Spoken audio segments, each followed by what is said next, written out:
जी नमस्कार। प्रश्नकाल में स्वागत है। 5 बज चुके हैं। आज एक बहुत संवेदनशील मसला है।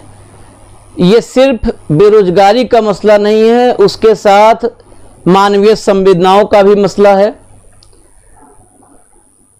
उत्तर प्रदेश पुलिस में मृतक आश्रित यानी जो सिपाही दरोगा प्रदेश की सेवा करते हुए आम जनमानस की, हमारी आपकी सुरक्षा करते हुए इस दुनिया से चले गए, नहीं रहे, उनके आश्रित, उनके बच्चे, उनके बेटे, उनकी बेटियां मृतक आश्रित के तहत उनको, उनके परिवार को सुरक्षा देने के लिए उन बच्चों को, बेटों को, बेटियों को पुलिस विभाग में नौकरी मिलनी चाहिए। ये हम नहीं कह रहे, यह हिंदुस्तान का कानून कह रहा है, इसके लिए प्रावधान है। लेकिन जो बार बार एक ही सवाल, एक ही तस्वीर हमारे इस खूबसूरत लोकतंत्र की बदसूरती दिखाती है, वो तस्वीर है अफसरशाही की संवेदनहीनता। जो अफसरशाही संवेदनहीन है, जिस सियासत का और सियासत करने वालों का संकल्प कमजोर है, उनकी इच्छा शक्ति रोजगार देने के बजाय रोजगार लेने की इच्छा शक्ति दिखती है। मैं विस्तार से इस विषय को बताऊंगा, और मैं नहीं बताऊंगा, आज वो बच्चे खुद बताएंगे अपनी दिक्कत, अपने परिवार की दिक्कत, और वर्षों से उन्होंने क्या पीड़ा झेली है, ये सब कुछ वो बच्चे खुद बताएंगे। उससे पहले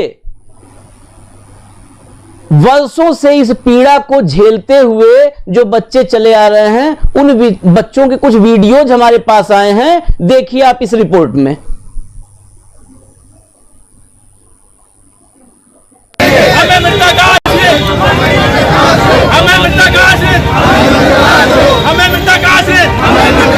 हमारी मांगे उनका हक, उनका हक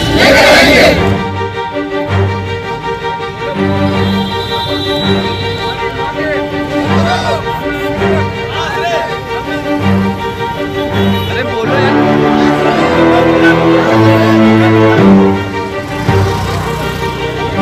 पहली बार पुलिस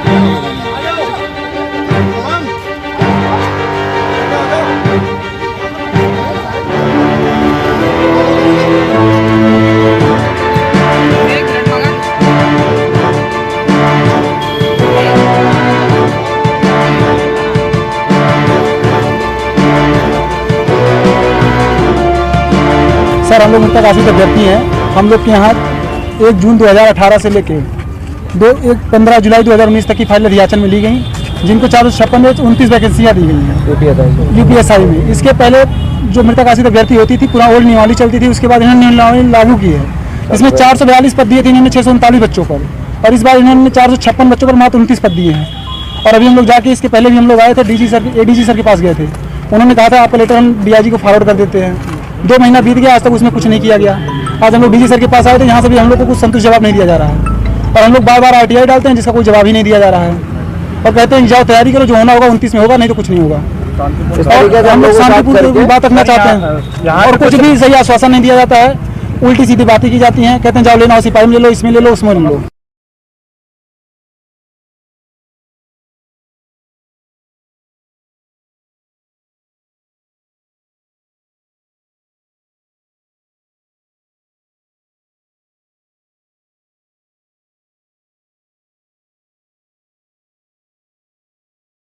आज के बाद मेरे सामने दिखाई कोई नहीं देना चाहिए। सीट 29 से 30 नहीं होगी। आपके परिवार का भरण पोषण किस तरह से हो रहा है? बहुत परेशानी, छोटे छोटे बच्चे हैं, 2 साल की लड़की है, 3 साल के लड़के हैं।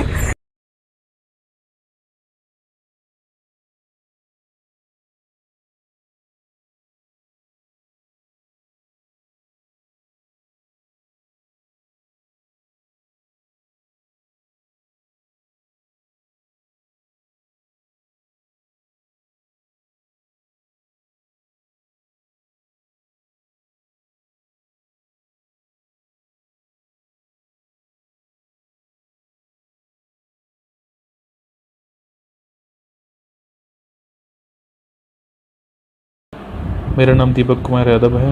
मैं जनपद एटा का मूल निवासी हूँ। मेरे पिताजी की मृत्यु पुलिस विभाग में कर्तव्य पालन के दौरान जनपद पीलीभीत में 2013 में हुई थी। मैंने अपने पिताजी के स्थान पर उप निरीक्षक के पद के लिए अपनी योग्यता के अनुसार आवेदन 2015 में किया। 2014 नियम पुलिस विभाग के अनुसार निकाला गया। इस नियम के अंतर्गत ही मैंने आवेदन किया था, लेकिन विभाग ने मेरा आवेदन इस नियम से न मानते हुए 2015 नियम के अनुसार माना है, और जिसमें डायरेक्ट भर्ती वाली प्रक्रिया कराई जा रही है। मैं चाहता हूँ मेरा आवेदन 2013-14 नियम के अनुसार मान करके मेरी प्रक्रिया 2014 नियम के अनुसार कराई जाए।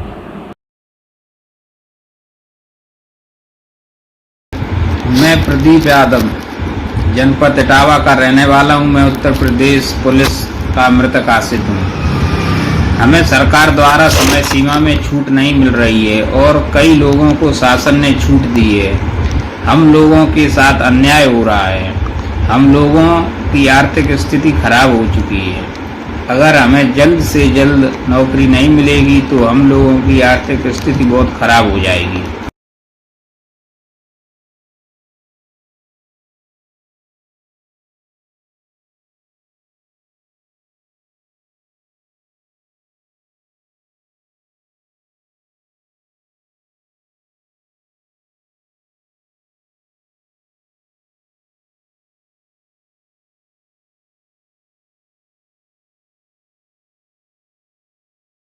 मैं हूं अखिल सक्सेना और हम उत्तर प्रदेश पुलिस में मृतक आश्रित उप निरीक्षक 2020-21 बैच के कैंडिडेट हैं। हमारे आवेदन 2018 से लंबित हैं। 4 और 5 दिसंबर 2020 को हमारी शारीरिक दक्षता परीक्षा का आयोजन हुआ था। उसके बाद ना ही हमें उससे संबंधित कोई सूचना प्राप्त हुई है, ना ही हमारी आगे की कार्रवाई संपन्न कराई गई है। 25 मई 2014 को हो गया था, जिसके चलते विभाग ने मुझे अवगत कराया कि 5 साल के अंतर्गत फाइल शुरू करनी है और प्रक्रिया भी शुरू करनी है। तो मैंने 2017 में इसके लिए फाइल डाली और 2019 में इन्होंने रनिंग भी करवाई। उसके बाद कोई भी प्रक्रिया चालू नहीं की है और अभी भी कुछ नहीं, सब रिजर्व में डला हुआ है।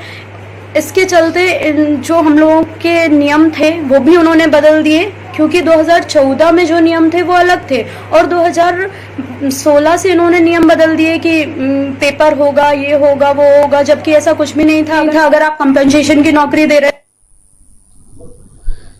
जी, आपने थोड़ा बहुत मामला समझा होगा।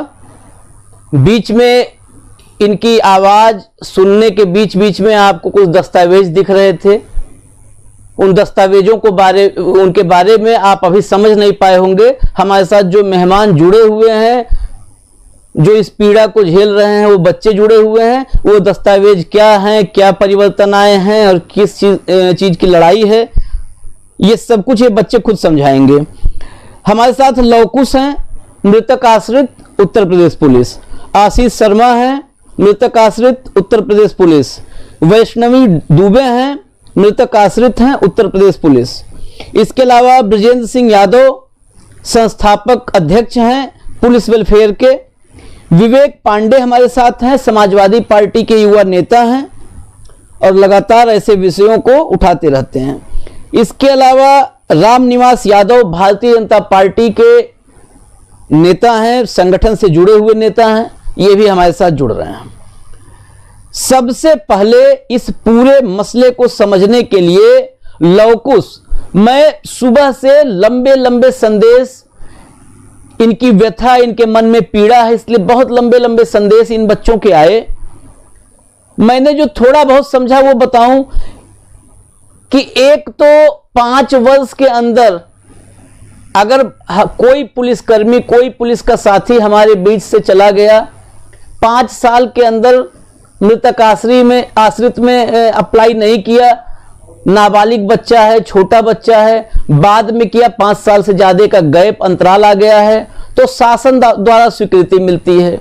दूसरी बात, अखिलेश यादव के कार्यकाल में यह हुआ कि जो सीधी भर्तियां होंगी उसमें 5% का कोटा मृतक आश्रित बच्चों के लिए होगा। वो भी उसका भी मखौल उड़ाया जा रहा है। वहां पे भी उस 5% का आप छोड़िए, जो आंकड़ा मेरे पास आया वो 0.5% भी नहीं हो रहा। वहां पर भी दिक्कतें हैं। इसके अलावा बहुत लंबे समय से पिक एंड चूज का कि किसे देना है किसे निकालना है, ये भी मसले आ रहे हैं। मैं इस पूरे मसले को समझने से पहले मैं एक साथी के कष्ट का जिक्र कर दूं। ये अरुण तिवारी हैं बरेली से, ट्रेनी एसआई। सबसे पहली बात कि 2011 में इन्होंने आवेदन किया, 2011 में इनको मौका नहीं दिया गया। इनको भी मैं जोड़ूंगा साथ में। इन्होंने लंबी लड़ाई लड़ी, कोर्ट गए। 2019 में कुल मिलाकर के मैं शॉर्टकट में आपको मामला बता दूं कि 2019 में 11 से लेके 19 तक की लड़ाई के बाद 2019 में मुख्यमंत्री ने इन्हें नियुक्ति पत्र सौंपा, जिसके फोटोग्राफ्स भी हैं। मैं फोटोग्राफ्स भी जो है आप देखें, फोटोग्राफ्स भी हैं। मुख्यमंत्री हैं और राज्यपाल, तत्कालीन राज्यपाल राम नाईक जी हैं। इन्होंने नियुक्ति पत्र सौंपा।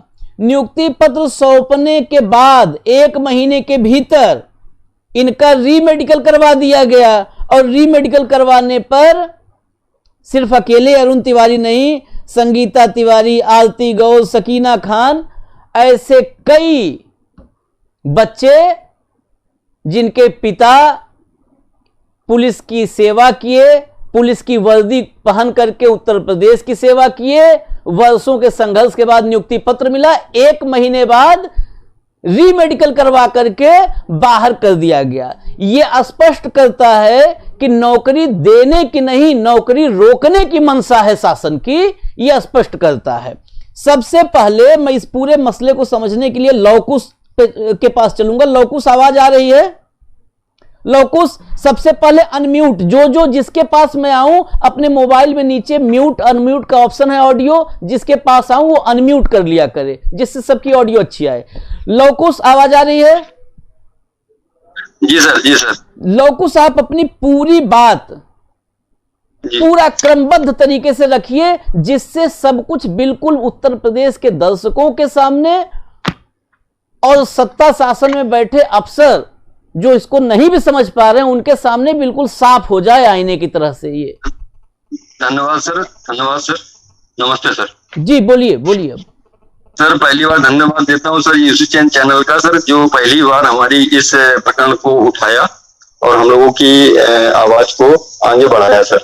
सर मामला 1974 से जुड़ा हुआ नियमावली मृतक आशीष से है। हेलो जी, बोलते रहिए आप, आपकी आवाज आ रही है सबके पास।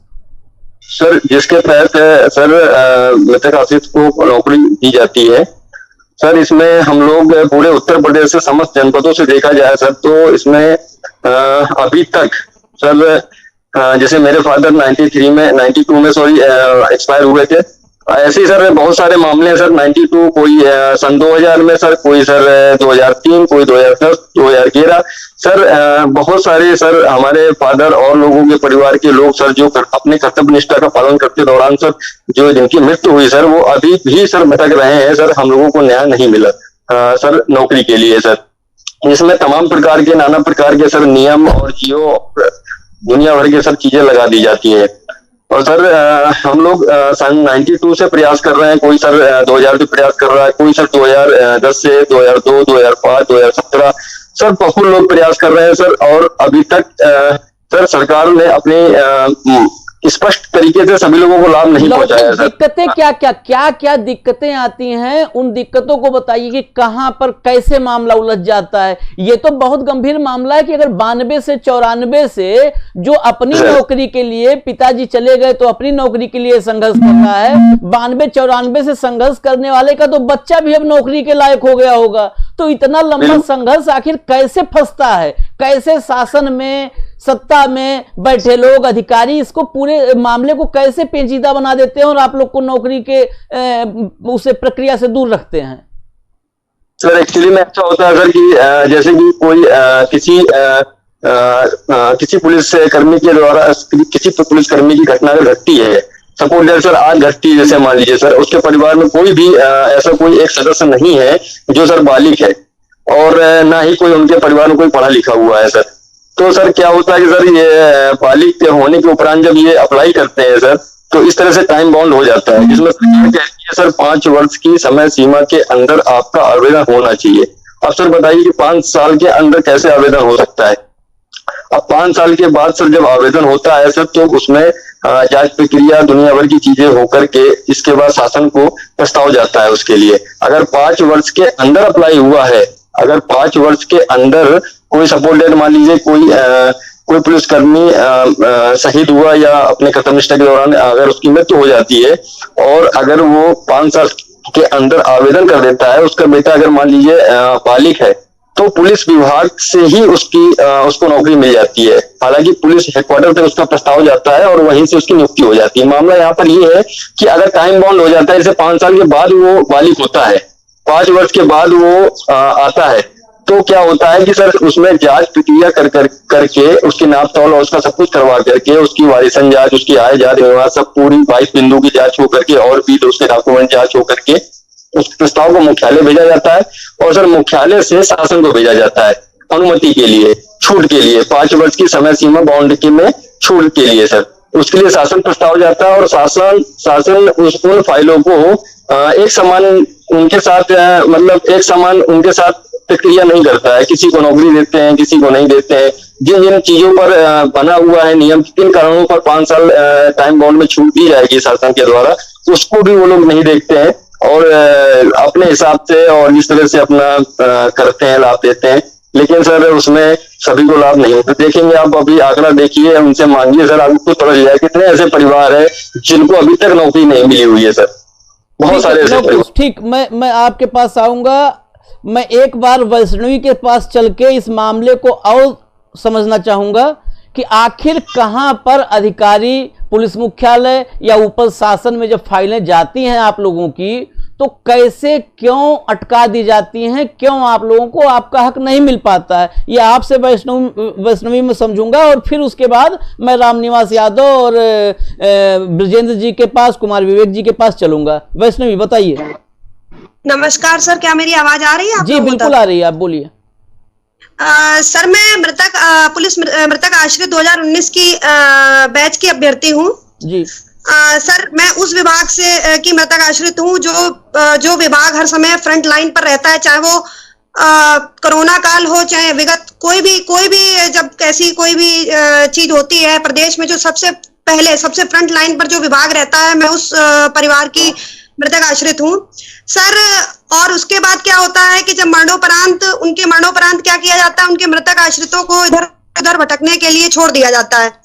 सर हमारा आपके चैनल के माध्यम से मैं ये बताना चाहूंगी सभी लोगों को कि हमारे यहाँ 2015 तक के पहले नियमावली दूसरी थी, जिसमें कोई भी रिटन परीक्षा कराने का प्रचलन नहीं था।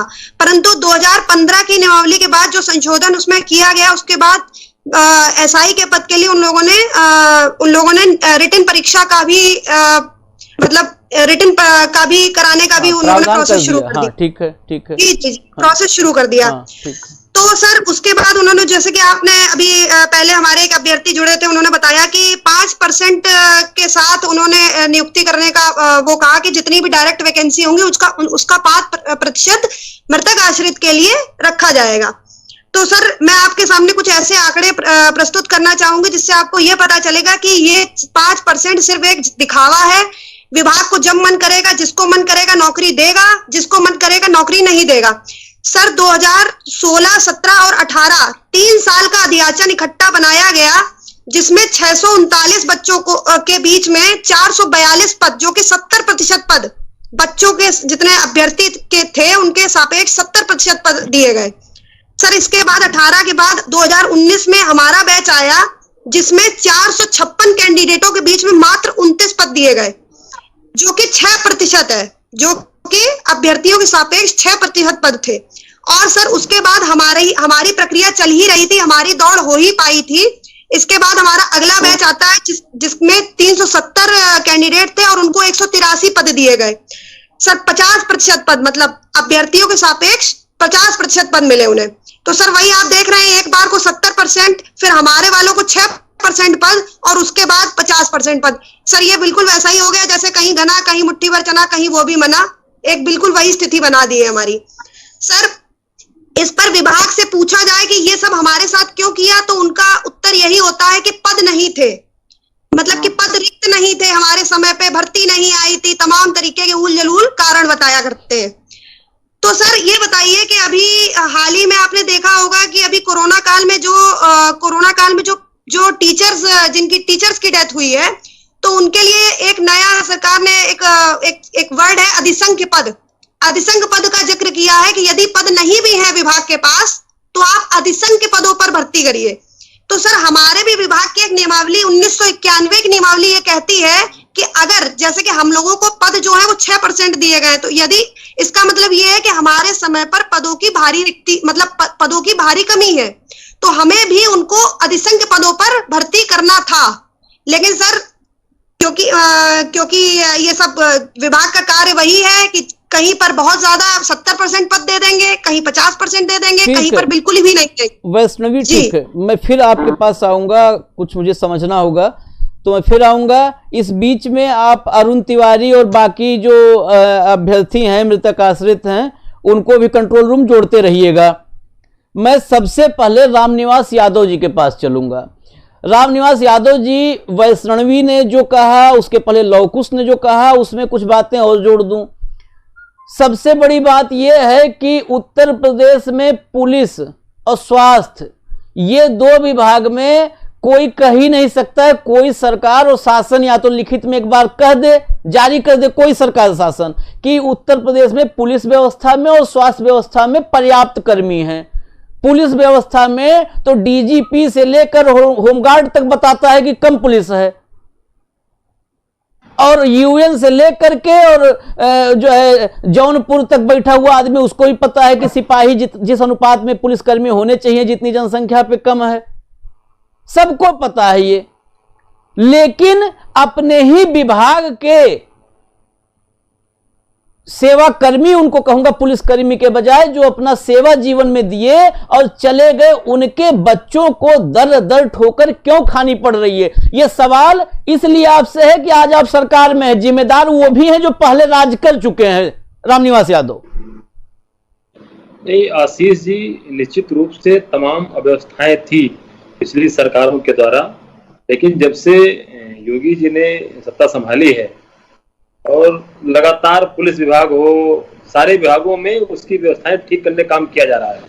अभी जैसे बेटी बता रही थी कि मेरिट, तो निश्चित रूप से लगातार भर्तियां हो रही हैं। जैसे सरकार ने कहा कि 5% हम मृतक आश्रित उनके लिए रखेंगे, तो अभी हमको लग रहा है करीब 1.25 लाख भर्तियां हुई हैं इन 4 सालों पुलिस विभाग में।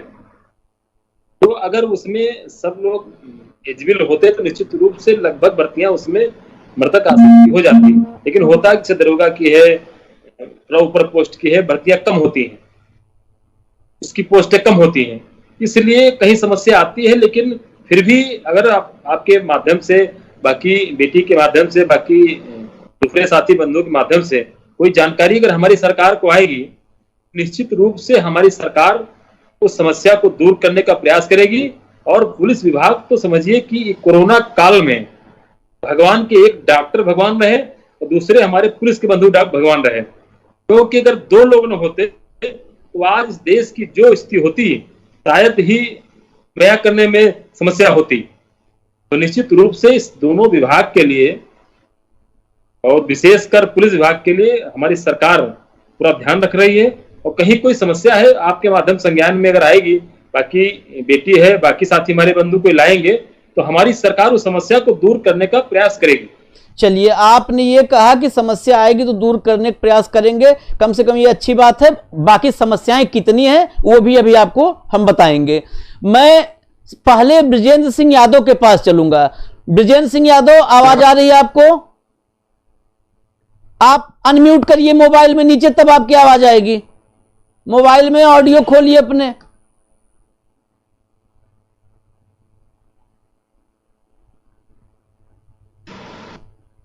तत्काल जल्दी खोलिए ऑडियो। हाँ, आपने रामनिवास यादव को सुना, भारतीय जनता पार्टी के पुराने नेता हैं, संगठन से भी जुड़े रहे हैं, संगठन में काम करते रहे हैं। पार्टी लाइन तो इन्होंने बता दी कि अच्छा कर रहे हैं, करने की कोशिश करेंगे। इन्होंने कितना सच बोला, कितना झूठ बोला आपकी नजर में? क्योंकि आप तो पुलिस के लिए और पुलिस हितों को लेकर के दशकों से कर रहे हैं आंदोलन। तो कितना हकीकत और कितना फसाना है इसमें। विजेंद्र यादव, आप अनम्यूट करिए मोबाइल, अनम्यूट करिए, फिर म्यूट है, अनम्यूट करिए।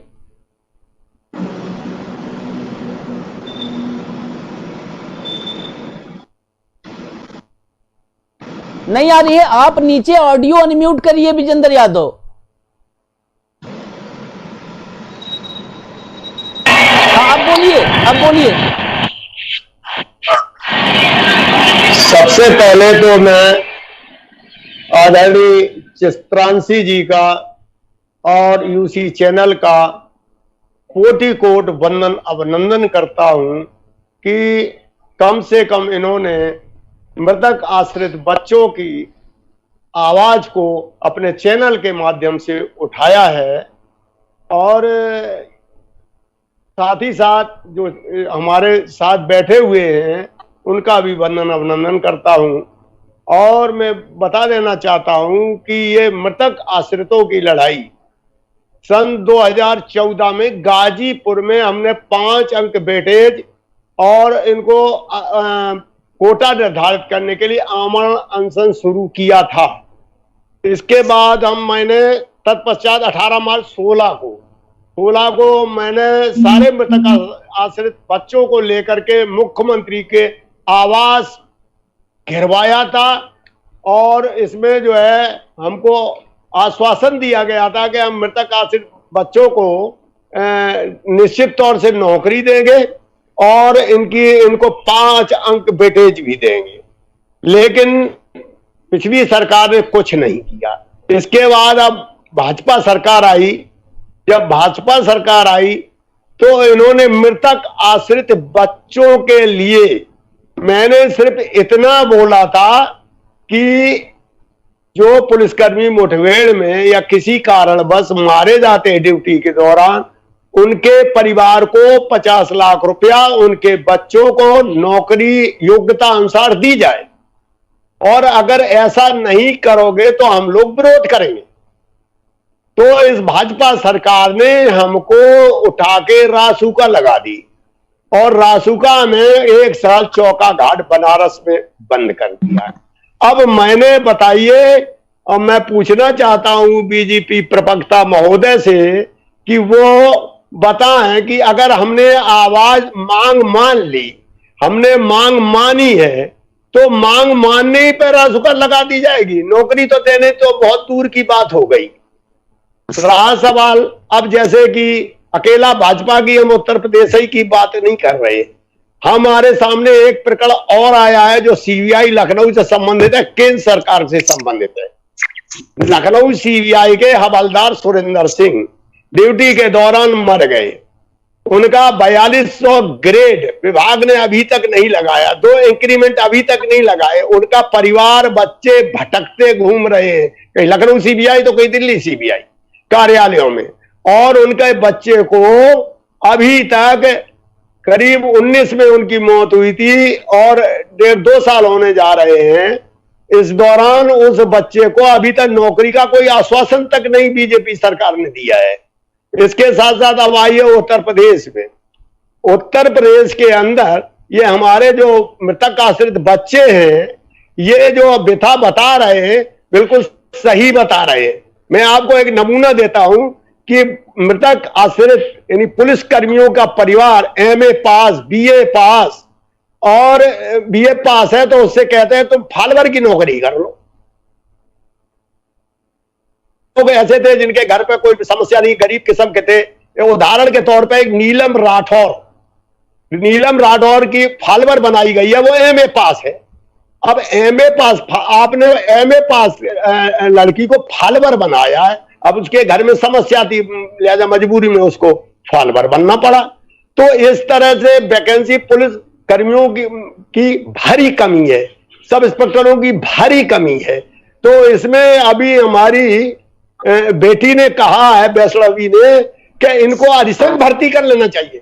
तो ये पुलिस कर्मियों के बच्चों को अधिसंख्य भर्ती कर लेना। अब मान लीजिए 100 पुलिसकर्मी एक्सपायर हुए, अब में तुम 6 ले रहे हो या 20 ले रहे हो, इसका क्या मतलब? हर परिवार के हर सदस्य को नौकरी मिलना चाहिए, हर मृतक आश्रित को नौकरी मिलनी चाहिए। उसके लिए व्यवस्था करनी चाहिए सरकार को, लेकिन नहीं कर रहे। तो सरकार जो है जानबूझ करके। ब्रजेंद्र जी, मैं फिर अभी आपके पास आऊंगा। आपने पर्याप्त सवाल रामनिवास यादव के लिए पर्याप्त सवाल दे दिए हैं। इन सवालों में मैं और सवाल जोड़ूंगा चल के। अभी मैं विवेक कुमार के पास। विवेक जी अनम्यूट कर लीजिए, आप अनम्यूट करिए।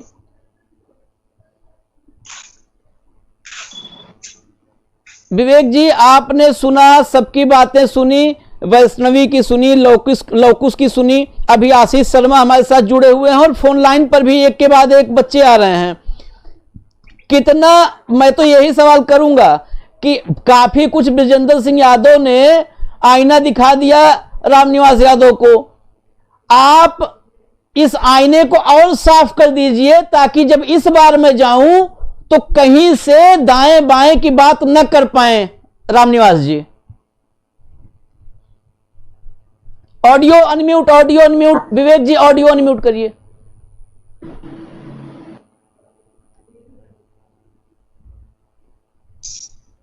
कंट्रोल रूम, आवाज नहीं आ रही है विवेक जी की।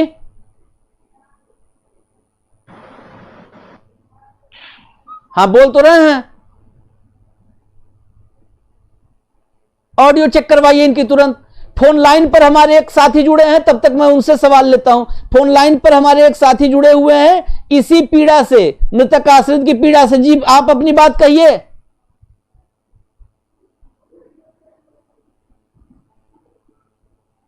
हेलो हेलो, हाँ बोलिए, आप अपनी बात रखिए। जी मैं अभिषेक बोल रहा हूँ सीतापुर से, मृतक आश्रित का। जी मैं ये कह रहा था कि मेरे पिताजी 2016 में एक्सपायर हुए थे और मैंने जो हमारा जो विज्ञापन था वो वो 19 का तैयार हो गया था। हम लोग बाद में लेट हो गए थे, लेकिन उसके बाद अभी तक कोई सुनवाई नहीं, कोई भी भर्ती बोर्ड भी जाते हैं लेकिन अभी उसके आगे प्रोसेस नहीं हो पा रहा है और 2021 तक नहीं आ गए। लेकिन हमारे पास कुछ ऐसे लोग भी हैं जिनकी माता भी एक्सपायर हो गई, उसके बाद उनका पेंशन बहुत आर्थिक स्थिति भी खराब हो, लेकिन विभाग कोई सुनने वाला नहीं है यहाँ पे और जाने के बाद भी कोई ढंग का भी जवाब नहीं मिल पा रहा है कि आगे प्रोसेस क्या होगा, पेपर होगा तो कब होगा, और इसमें कुछ भी नहीं है। और रिजल्ट आए भी हम लोग का 6 से 7 महीने हो गए सिस्टम का, उसके बाद भी कोई सुनवाई होने वाला नहीं है। हम लोग 61 लोग हैं, उसके बाद हम लोग 42 से पास हुए थे, लेकिन उसके 26 तक मिले थे हम लोग को और उनका पेपर अब होना है, लेकिन कब होना है ये भी कुछ विभाग को कोई जानकारी नहीं मिल पा रही है।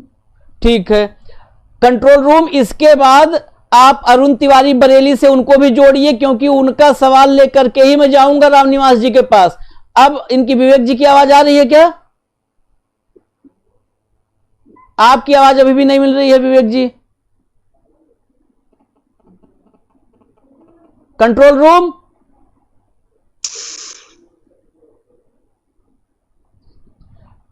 चलिए मैं अभी रामनिवास यादव के पास चलता हूं, फिर दोबारा फिर आऊंगा। रामनिवास यादव, आपने सुना ब्रजेंद्र सिंह यादव ने क्या क्या उदाहरण के साथ, सब हवाई बातें नहीं थी, नाम पता उदाहरण सब दे करके आपको बताया इस प्रदेश सरकार की अभी की स्थिति। इस सरकार की, पिछले सरकारों की स्थिति तो हमने कही कि उन्होंने नहीं किया था तभी ये ढोना पड़ रहा है, लेकिन आपने भी कुछ नहीं किया, जैसा उन्होंने किया था वही स्थिति रही या उससे और बदतर हुई है? नहीं आशीष जी, मैं ब्रजेंद्र जी की पूरी बात सुन रहा था। जैसे आपने कहा कि 2014 से हम धरने पर बैठे, 2016 तक बैठे रहे, फिर मुख्यमंत्री का आवास से घेराव किए, वहां आश्वासन हमको मिला। लेकिन मैं इतना कह सकता हूं कि उत्तर प्रदेश में योगी जी की सरकार है। अगर कोई वास्तव में आपकी जुनून समस्या है तो आपको एक दिन भी धरने बैठने की जरूरत नहीं है, अगर आप सही तथ्यों से अपनी बात रखेंगे। क्योंकि हम पिछली सरकार जब देखते थे कि कितनी पार्शियलिटी होती थी, जैसे आपने देखा होगा प्रतापगढ़ वाला कांड हुआ, एक आश्रित को 50 लाख रुपए, एक को 10 लाख रुपए, लेकिन योगी जी के आने के बाद 50 लाख रुपए से किसी को कम नहीं है। कहीं पर कोई ज्यादा समस्या आई तो वहां 50 लाख रुपए आवास भी दिया गया है। उससे पहले किसी भी सरकार में इतनी व्यवस्थाएं नहीं दी गई। अभी जैसे ब्रजेंद्र जी कह रहे थे, क्योंकि होता क्या है ना कि आप अपने विषय से मत अलग हटकिए। अगर कोई वास्तव में आपका समस्या है, जैसे भी बेटी बता रही थी तो अगर ऐसी कोई समस्या है तो योगी जी निश्चित रूप से उसका निस्तारण कर रहे हैं। और अगर आप राजनीतिक मुद्दे लेकर धरना प्रदर्शन करके, मैं समझता हूं कि उत्तर प्रदेश की योगी जी के आने के बाद किसी भी विभाग को या किसी भी को धरना प्रदर्शन करने की जरूरत नहीं है। अगर उसकी सही बात है, सही फोरम पर रख देगा तो उसका निश्चित रूप से उसकी समस्या सुनी जाएगी, उसका निस्तारण होगा। क्योंकि हर चीज का धरना देने से, घेराव करने से, भाई पिछली सरकार में आप 2 साल धरने पर बैठे, उसके बाद आप मुख्यमंत्री घेराव किए तो आपका समस्या हल नहीं हुई, तो कहीं ना कहीं कोई समस्या रही होगी। लेकिन आप हमारी सरकार में अगर सही तरीके से सही आवेदन आपकी सरकार में किए थे तो रासुका लगा था, रासुका लगा करके जेल में डाल दिया गया था आपकी सरकार में, होगा बिना किसी भेदभाव के। आपकी सरकार में किए तो रासुका लगा के जेल में डाल दिया गया, पिछली सरकार में तो सुने नहीं थे। सरकार में धरना प्रदर्शन करने से रासुका नहीं लगा है, वो पूरी बात नहीं बता रहे हैं। मैं आपके चैनल बता दूंगा तो थोड़ा शर्मिंदगी होगी, इसलिए मैं पूरी बात आपको बता नहीं रहा हूँ। अच्छा अच्छा, चलिए कोई बात नहीं है, आप पूरी बात चैनल पे मत बताइए, व्यक्तिगत उनसे बात कर लीजिएगा। लेकिन यहाँ पे विजेंद्र सिंह यादव की बात में हटा करके यहाँ शिक्षा मित्रों पे लाठियां चली हैं, यहाँ यूपी SSC अभ्यर्थियों पे आपके सरकार में लाठियां चली हैं, और बेरोजगारों की 7 दिन से 2 दिन से आपकी पार्टी से कोई आने को तैयार नहीं था। आज आप आए, उसके लिए बहुत बहुत धन्यवाद। जिन नौकरियों के लिए, सुनिए, जिन नौकरियों के लिए बताइए, ये पिछली सरकारों का कोड है, तो योगी जी इसको साफ करने का काम कर रहे हैं। अरे मैं मुझसे मत कहलवाइए, मैंने उदाहरण के साथ यहीं पे दिखा दिया है कि अरे यूपी SSC जैसी संस्था जो पिछली सरकार में कोढ़ थी, इस सरकार में और वो इस अभिशाप हो गई, कोढ़ और अभिशाप उत्तर प्रदेश में यूपी SSC। आप बताइए, कल रखूंगा डिबेट, आप जरूर आइएगा, यूपी SSC में जरूर बैठिएगा। रामनिवास यादव जी 2 दर्जन भर्ती है, 2 दर्जन और 1 लाख से ज्यादा बच्चे हैं। जवाब नहीं दे पाएंगे, इसी मंच पे रोते हैं बच्चे, रोते हैं रोते हैं रोते हैं। अपनी विषय को सही तरीके से रखेंगे तो योगी जी संत हैं, वो सबकी समस्या सुन रहे हैं, जिनकी भी समस्या अब बताओ विषय भी आप एक मिनट रामनिवास यादव, मैं हालांकि विषय से हटना नहीं चाहता, लेकिन एक बात जरूर कहूंगा, अब रखने का तरीका आप फिर आकर के नया संविधान ही क्यों नहीं बना दिए कि अब बात रखने का तरीका योगी जी तय करेंगे, रामनिवास यादव तय करेंगे, नरेंद्र मोदी तय करेंगे। अरे बात रखने का तरीका भी आप बताओगे, चलने का तरीका, खाने का तरीका, पीने का तरीका, आदमी प्यासा है, भूखा है, सब तरीका आप ही सिखाओगे हैं? सब तरीका आप सिखाओगे? बताओ, एक गाइडलाइन जारी करवा दो अपने मुख्यमंत्री जी से, उत्तर प्रदेश के मुख्यमंत्री जी से, वैसे ही हम भी सवाल करें, हमको सवाल करने की भी एक गाइडलाइन दे दीजिए। सवाल करने की बात नहीं की आपसे, अद्भुत बात नहीं, गलत बात नहीं, जहां पे आपने आश्वासन दिया था उतना तक राजनीतिक बात ठीक थी। हमारी सरकार दिल खोल के अच्छे मन से बैठी है, दिल खोल के आश्वासन देती है, काम एक पैसे नहीं करती है, दिल खोल के आश्वासन देती है, करेंगे तो उसके हल नहीं होता है। दिल खोल के आश्वासन देती है, काम एक पैसे नहीं करती। मैं कल आपके यूपी SSC से लेकर कृषि मंत्री तक को फोन मिलवाया। आपको बता दूं, मैं कह रहा हूं कि विषय से इतर, क्योंकि सब बेरोजगार बच्चों की बात है, मैं नहीं होना चाहता। प्राविधिक सहायक कृषि 18 सितंबर 2020 मुख्यमंत्री योगी आदित्यनाथ, माननीय मुख्यमंत्री योगी आदित्यनाथ 18 सितंबर 2020 को ट्वीट करके 2059 बच्चों को शुभकामना दिए ट्विटर से कि आप लोग नए उत्तर प्रदेश का निर्माण करिए, आप लोग जाइए, शुभकामना, अब आप लोग फील्ड में जाइए, नौकरी करिए। 18 सितंबर 2020 और आज मई खत्म हो गई, 2021 में नियुक्ति पत्र हाथ में नहीं आया, शुभकामना ही। 18 सितंबर से वो बच्चे, पता है, शुभकामना का नाश्ता करते हैं, दोपहर में शुभकामना खाते हैं, रात में वही शुभकामना फिर से खा करके डिनर में, और शुभकामना की चादर बिछाते हैं, शुभकामना ओढ़ के सो जाते हैं। ये स्थिति है। इसलिए उन विषयों पे हम जो आज है, इसी का समाधान करवा दीजिए, इसी का एहसान रहेगा इन बच्चों पे भी, और मुझे भी खुशी होगी कि आप लोग सार्थक रूप से किसी बहस को लिए। हाँ विवेक जी, आवाज आ रही है? आपकी ऑडियो अभी भी नहीं आ रही है, आज क्या मसला है?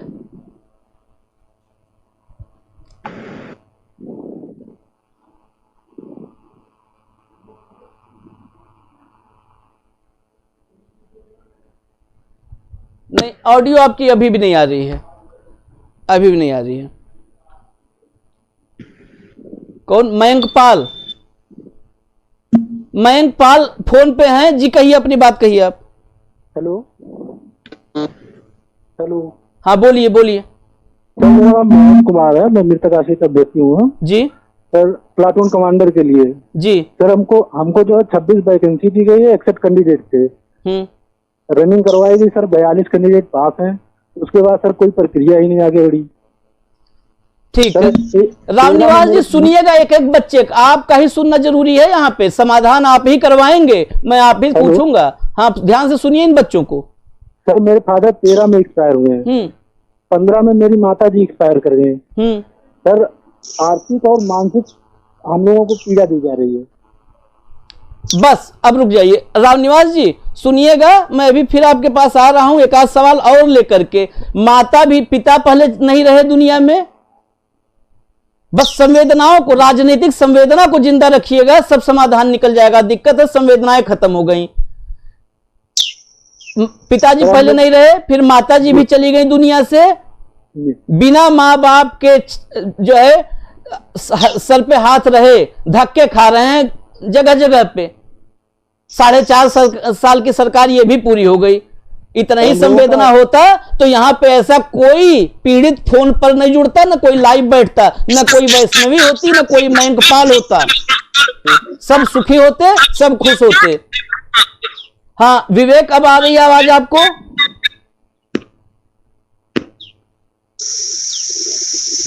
कंट्रोल रूम कुमार विवेक का चेक करके बताइए। आप लोग को एक बात 10 बार बोलना पड़ता है। हाँ तो बताइए जब जुड़े तो। हाँ आशीष शर्मा, आवाज आ रही है आपको? सर आवाज आ रही है जी, आप अपनी बात रखिए। सर पहले मैं यूसी चैनल का और सभी बड़े लोगों का नमस्कार करता हूं। बहुत बहुत धन्यवाद करता हूं कि आप लोगों ने मेरे 10 साल बाद मेरे आज एक मौका मिला है जो मैं आज किसी को बता सकता हूं, कोई हमारी प्रॉब्लम सुन सकता है। सर मैं जब मेरे पिताजी खत्म हुए थे, हमने फोन स्टार्ट किया, देखिए आप मेरे पिताजी हैं, मैं सिर्फ अपने पिताजी को एक फोटो में ही देखता हूं। मेरे पिताजी 26 जनवरी को रिस्टार्ट किया फोन 93 में कश्मीरी आतंकवादियों के थ्रू बम में शहीद हुए थे। आ रही है? अपना हिंदू मुस्लिम का दंगा चल रहा था। सर आवाज आ रही है मेरी? हाँ हाँ आ रही है, आप बोलते रहिए। आशीष बोलिए आप। हाँ सर हिंदू मुस्लिम का दंगा चल रहा था जब मेरे पिताजी खत्म हुए थे। मेरी उम्र थी मात्र 3 साल। मेरी माताजी या तो हमें संभालती या फिर वो जॉब करती। मैंने 2011 में बालिग हुआ, मैंने अपने लिए कांस्टेबल पद के लिए अप्लाई किया। 2011 से 2013 तक कोई कार्रवाई नहीं हुई। मैंने अपनी पढ़ाई कंप्लीट करी, ग्रेजुएशन कंप्लीट करी। मैंने एक एप्लीकेशन दी कि मैंने ग्रेजुएशन कंप्लीट कर ली है, अगर हो सके तो मेरी पढ़ाई के अकॉर्डिंग मेरे को जॉब दी जाए। उसके बाद मेरी फाइल 2016 में शासन के स्तर से खारिज होके आई कि आपने अच्छे पद के लिए अप्लाई किया, इसलिए आप जॉब नहीं दे सकते हैं। उसके बाद सर मैं कोर्ट में चल रहा हूं और मेरे को एक गलती से, विभाग की गलती से, अगर मेरी वीडियो आप दिखा सकें तो एक ये लेटर है, इनका एक लेटर है जिसमें ये लिखा हुआ है साफ साफ, विभागीय विवाद समाधान फोरम के द्वारा सेवा संबंधित प्रकरण को निस्तारण कराए जाने के हेतु आवेदन पत्र। यानी कि पुलिस विभाग में एक ऐसा भी विभाग है कि अगर जिस किसी का कोई ऐसा प्रॉब्लम है जो कोर्ट में या किसी भी विभाग से संबंधित कोई भी लड़ाई है, उसे फार्म भरकर 3-4 अधिकारी उसमें विचारात्मक बातचीत कर सकते हैं। उसके बाद सर आज तक का रिकॉर्ड है कि मुझे ये तक याद नहीं है कि मेरे पिताजी कैसे थे।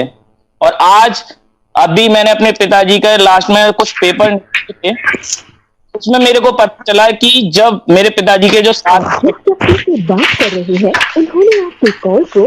हाँ बोलिए आशीष। कंट्रोल रूम आप लोग थोड़ा ध्यान दीजिए भाई। हाँ बोलिए आशीष। उन्होंने ये तक बताया कि आशीष अब तू बड़ा हो गया, अब हम तेरे को बता सकते हैं। हमारे पिताजी का सर शरीर तक नहीं मिला था बम कांड में। और आज मेरी माताजी की यह हालत है। अगर एक बीजेपी में अगर 2 महीने और लॉकडाउन लगा, 2 महीने और लगा या 1 महीने लगा, मेरी हालत ये हो जाएगी कि मैं रोड पर भीख मांगूंगा। आप आशीष रुकिए, मैं आपके पास फिर आऊंगा, लेकिन एक निवेदन कंट्रोल रूम से है। इतने गंभीर बहस में कम से कम गंभीरता से आप लोग भी बैठिए। ऑडियो वीडियो नहीं मैनेज कर पा रहे हैं आप लोग। सुना रामनिवास जी, आपने फोटो में पिताजी को देखा है आशीष शर्मा ने, और दंगों के समय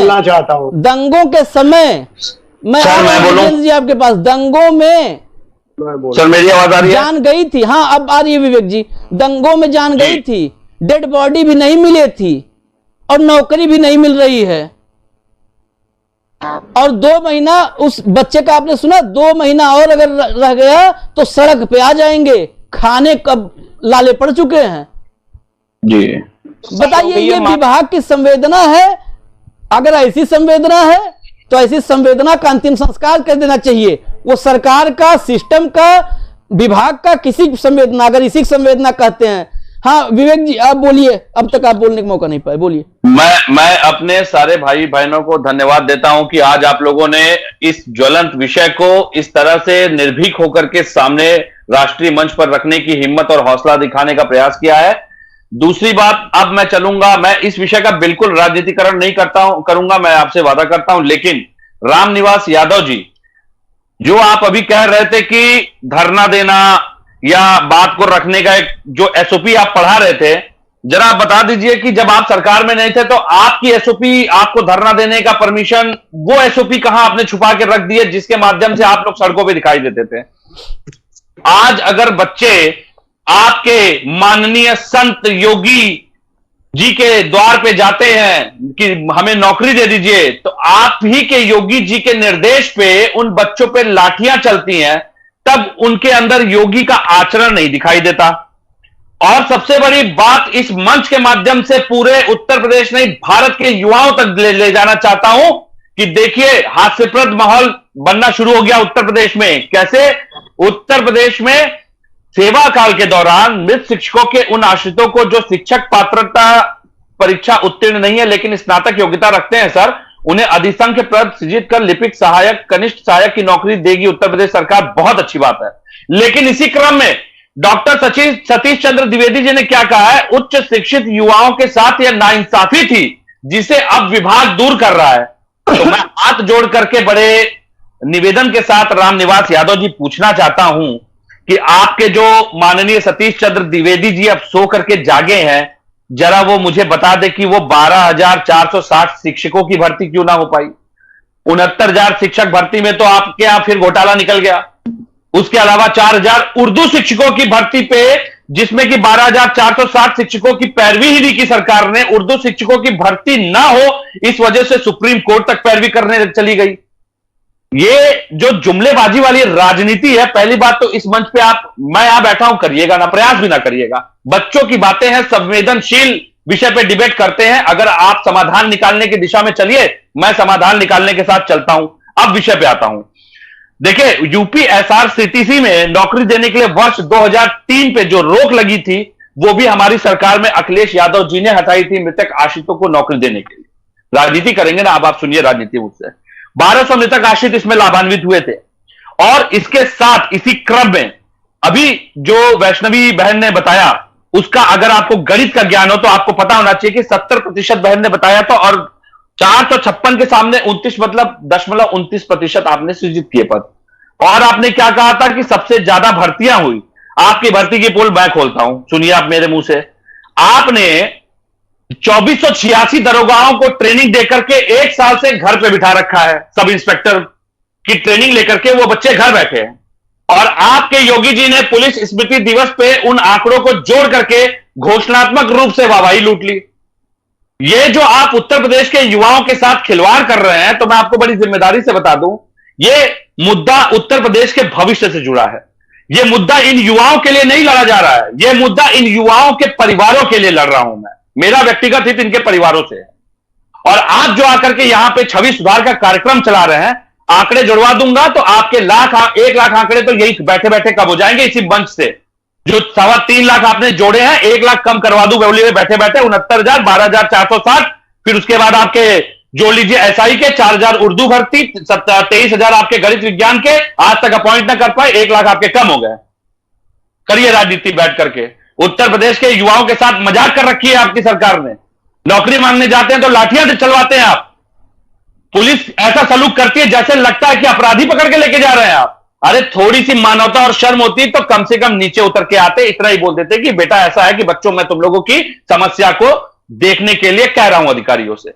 और एक बात सुन लीजिए, आपके अधिकारी भी तो नहीं सुनते, सबसे बड़ी बात है आपके तो अधिकारी भी उत्तर प्रदेश में नहीं सुनते हैं, तभी तो आज जो भर्ती घोटाला निकला है। सर सबसे बड़ी बात सुनिए, राष्ट्रीय पिछड़ा आयोग ने रिपोर्ट तैयार की कि 5844 सीटों पर आरक्षण घोटाला हुआ है। राज्य पिछड़ा आयोग ने नहीं ये रिपोर्ट बनाई है। ये दिल्ली लखनऊ की जो लड़ाई चल रही है उसमें इन युवाओं को पीसने का कुत्सित प्रयास न करिएगा। आपके शर्मा जी लड़े, आपके योगी जी लड़े, आपके मोदी जी लड़े, इन युवाओं की लड़ाई लड़ने के लिए समाजवादी पार्टी अभी बैठी है प्रदेश में, मत भूलिएगा। आप लोग का सबसे बड़ा एजेंडा होता है ना कि आते ही पहले समाजवादी पार्टी को रोको, उसके कार्यकर्ताओं को, तो मत भूलिएगा कि अभी समाजवादी पार्टी के कार्यकर्ता ही नहीं, समाजवादी पार्टी इन युवाओं का, इन बच्चों का एजेंडा तब तक लेके जाएगी जब तक इन बच्चों का एजेंडा सुलझ नहीं जाता, सरकार हो चाहे ना हो।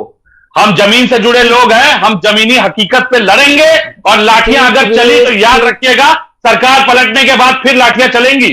अभी बता दे रहा हूं बच्चों के ऊपर लाठियां नहीं चलनी चाहिए। निवेदन कर रहा हूं हाथ जोड़ करके आपसे, कानून बनाना है तो इस पे बनाइए कि पुलिस बच्चे अगर प्रदर्शन करे लाठी उस पे नहीं चलेगी।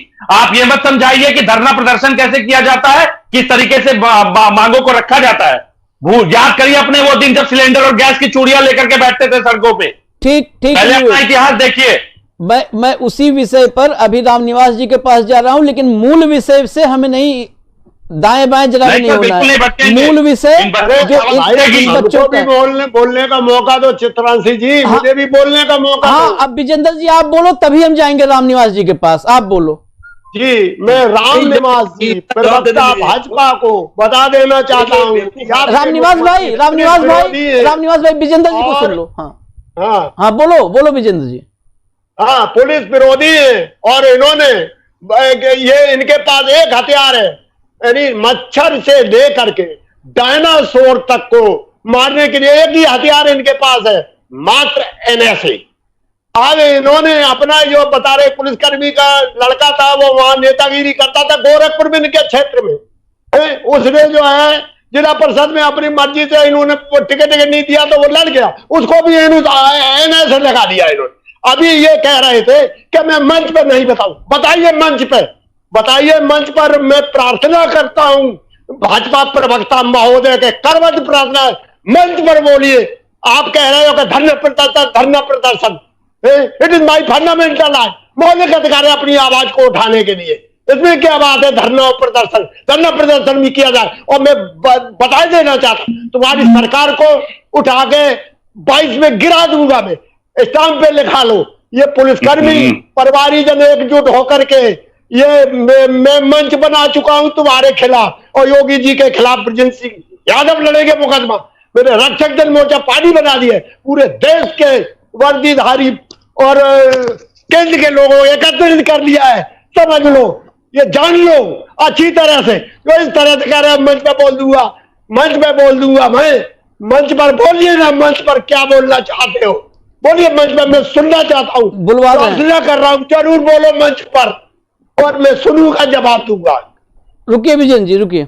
हाँ रामनिवास जी, सारा चारों तरफ से आपके पाले में गिरी है सवाल की, जो है पूरी सवालों की बारिश हुई है। आप दीजिए जवाब, अब एक करके जवाब दीजिए। नहीं आशीष जी, पहली बात जो समाजवादी पार्टी के प्रवक्ता हैं उनसे पूछिए कि इनकी सरकार में क्या होता था।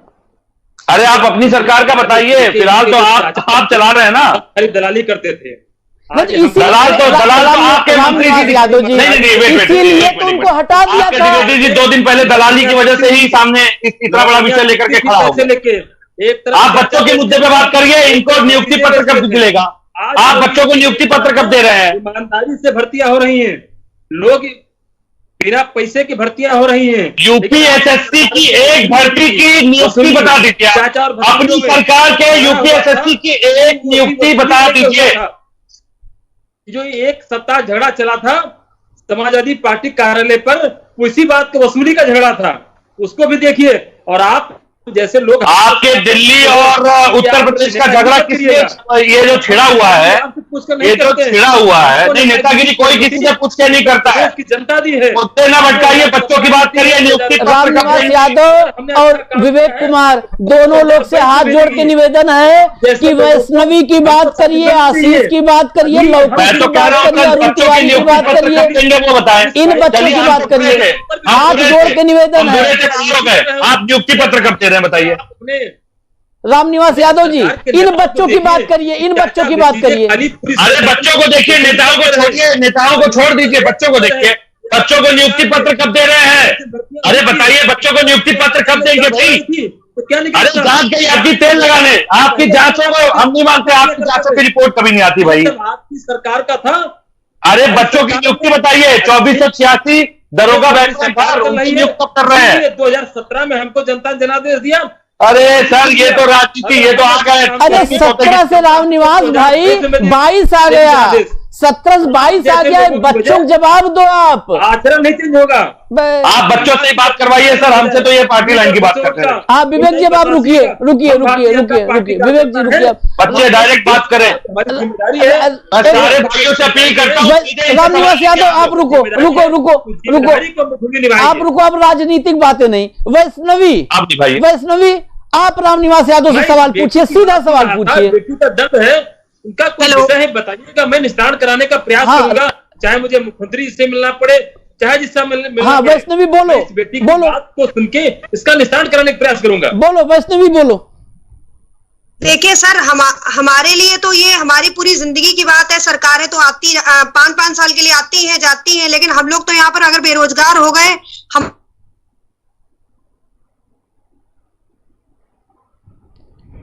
ये बस चाहते हैं इस चैनल के। हाँ बोलो बोलो वैष्णवी बोलो। ठीक है, तो मैं सिर्फ इनसे ये निवेदन करना चाहती हूँ कि जैसे हम शहीद परिवारों से, हमारे बैच में 80 से 90 बच्चे ऐसे हैं जो कि शहीद परिवारों से, और आज उनकी स्थिति ये है कि कुछ लोग तो 2013 से पहले जिनके अध्याचन थे, जिनके अध्याचन 2013 से भी पहले के थे, 13 के हैं, कुछ उसके बाद के भी हैं। सर वो 8 से 9 साल उन्होंने जब इतना संघर्ष किया, फिर उनका अध्याचन कहीं बन पाया, और इसके बाद वो ऐसे बैच में आ गए जिसमें सिर्फ 29 पद दिए गए। जैसे ऊंट के मुंह में जीरा जैसी बात हो गई कि मतलब इतने संघर्ष के बाद वो जिस बैच में शामिल करे गए उसमें सिर्फ 29 पद दिए जा रहे हैं सर। तो पहली बात तो सर मेरा ये निवेदन है कि इसको कोई भी तरीके का एक पार्टी का मुद्दा ना बनाकर हमारे भले के लिए कुछ किया जाए। हमारे लिए 2015 में जब नियमावली बदली गई थी तो हम मृतक आश्रित कैंडिडेटों के लिए वो एक बहुत बड़ी चोट थी, लेकिन चलिए वो जब बदली गई उसके बाद रिटन परीक्षा का प्राविधान आया। रिटन परीक्षा का प्राविधान आया। क्या मेरी आवाज आ रही है आप लोगों तक? आ रही है, बिल्कुल पूरी आवाज आ रही है, बोलो।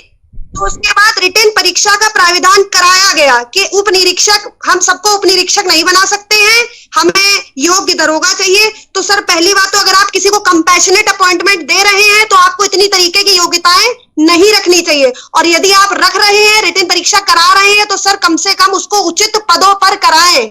हमारी तरीके से नहीं कि 456 में आप 29 पदों पर, ये कोई यूपीएससी की परीक्षा नहीं है जो 456 में 29 कैंडिडेटों पे आप इस परीक्षा को करा रहे हैं।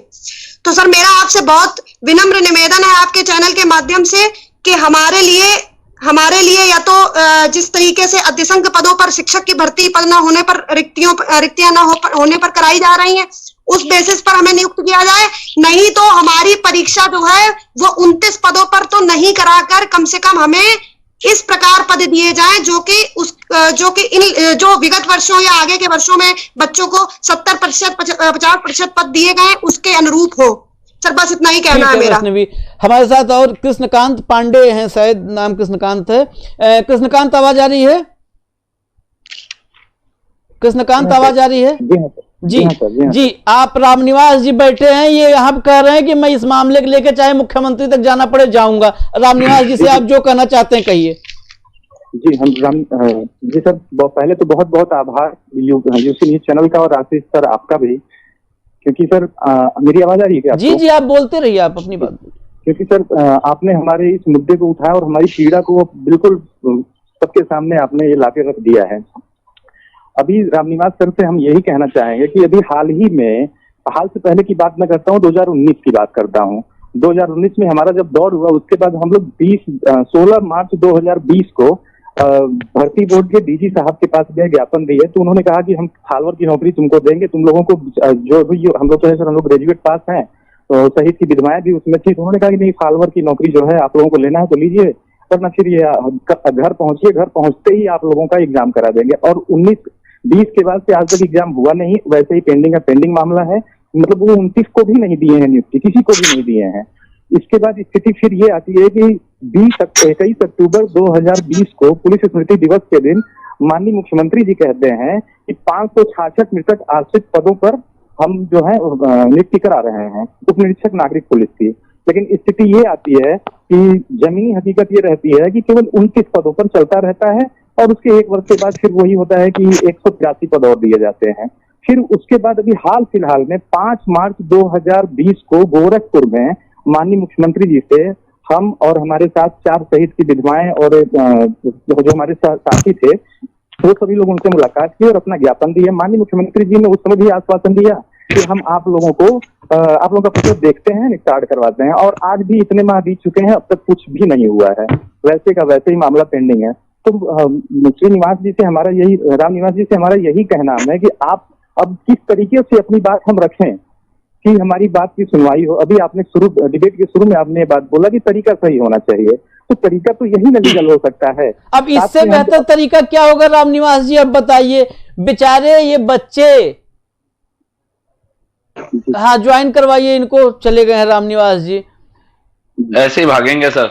हाँ नहीं, इनको हम बुला रहे हैं, फिर बुला रहे हैं। हम इनसे इसीलिए समझना चाहते हैं कि अब इससे ज्यादा ये बच्चे, इससे अच्छा और कौन सा तरीका। मैं तो इसीलिए रामनिवास जी से पूछा कि भाई तरीका बता दो, हम लोग को भी उठने का, बैठने का, सोने का, खाने का, जीने का तरीका बताओ। और कौन सा तरीका होगा? 5 शहीदों की विधवाएं, ये बच्चे, ये गए मिलने सीधे मुख्यमंत्री से, ये जुड़ नहीं रहे हैं क्या रामनिवास जी? जोड़िए, इनको जोड़िए। मुझे लगता है इन्होंने सुना कि बच्चे सीधे मुख्यमंत्री से मिल चुके हैं, तब भी नौकरी नहीं लगी, तो इसलिए नहीं चले गए, यही सोच के तो कि अब हम क्या करेंगे जब मुख्यमंत्री सीधे मिले हैं तब भी नहीं नौकरी मिली। विवेक जी। जी सर। जी कैसे? देखिए सर, सबसे पहले तो मैं आपको एक बात बता दूं। सबसे पहले देखिए, इस मृतक आश्रित के जो प्रयोजन है इसको समझने की आवश्यकता है। जिस तरीके से जो कोटा 5% का निर्धारित किया गया, चाहे चलिए हम तो पुलिस विभाग की बात कर रहे हैं फिलहाल पर्टिकुलर, लेकिन अन्य विभागों में भी, जैसे मुजफ्फरनगर के जब दंगे हुए थे उस समय भी समाजवादी पार्टी में पीड़ितों को सरकारी नौकरी समूह घ में दी गई थी, अलग अलग विभागों में। तो मृतक आश्रित की जो एक परिधि है, पहली बात तो इस पे पूरी तरीके से जो कानून बना हुआ है, अगर आप रेगुलर भर्ती की तरह इनको भी ट्रीट कर रहे हैं तो इसमें मृतक आश्रित जैसी कोई बात नहीं रह जाती। पहली चीज। दूसरी बात, हाँ, मृतक आश्रितों को किसी के भी मृत होने के बाद विवेक जी, मैं आपको रोकूंगा आज। रामनिवास यादव जी फिर आ गए हैं।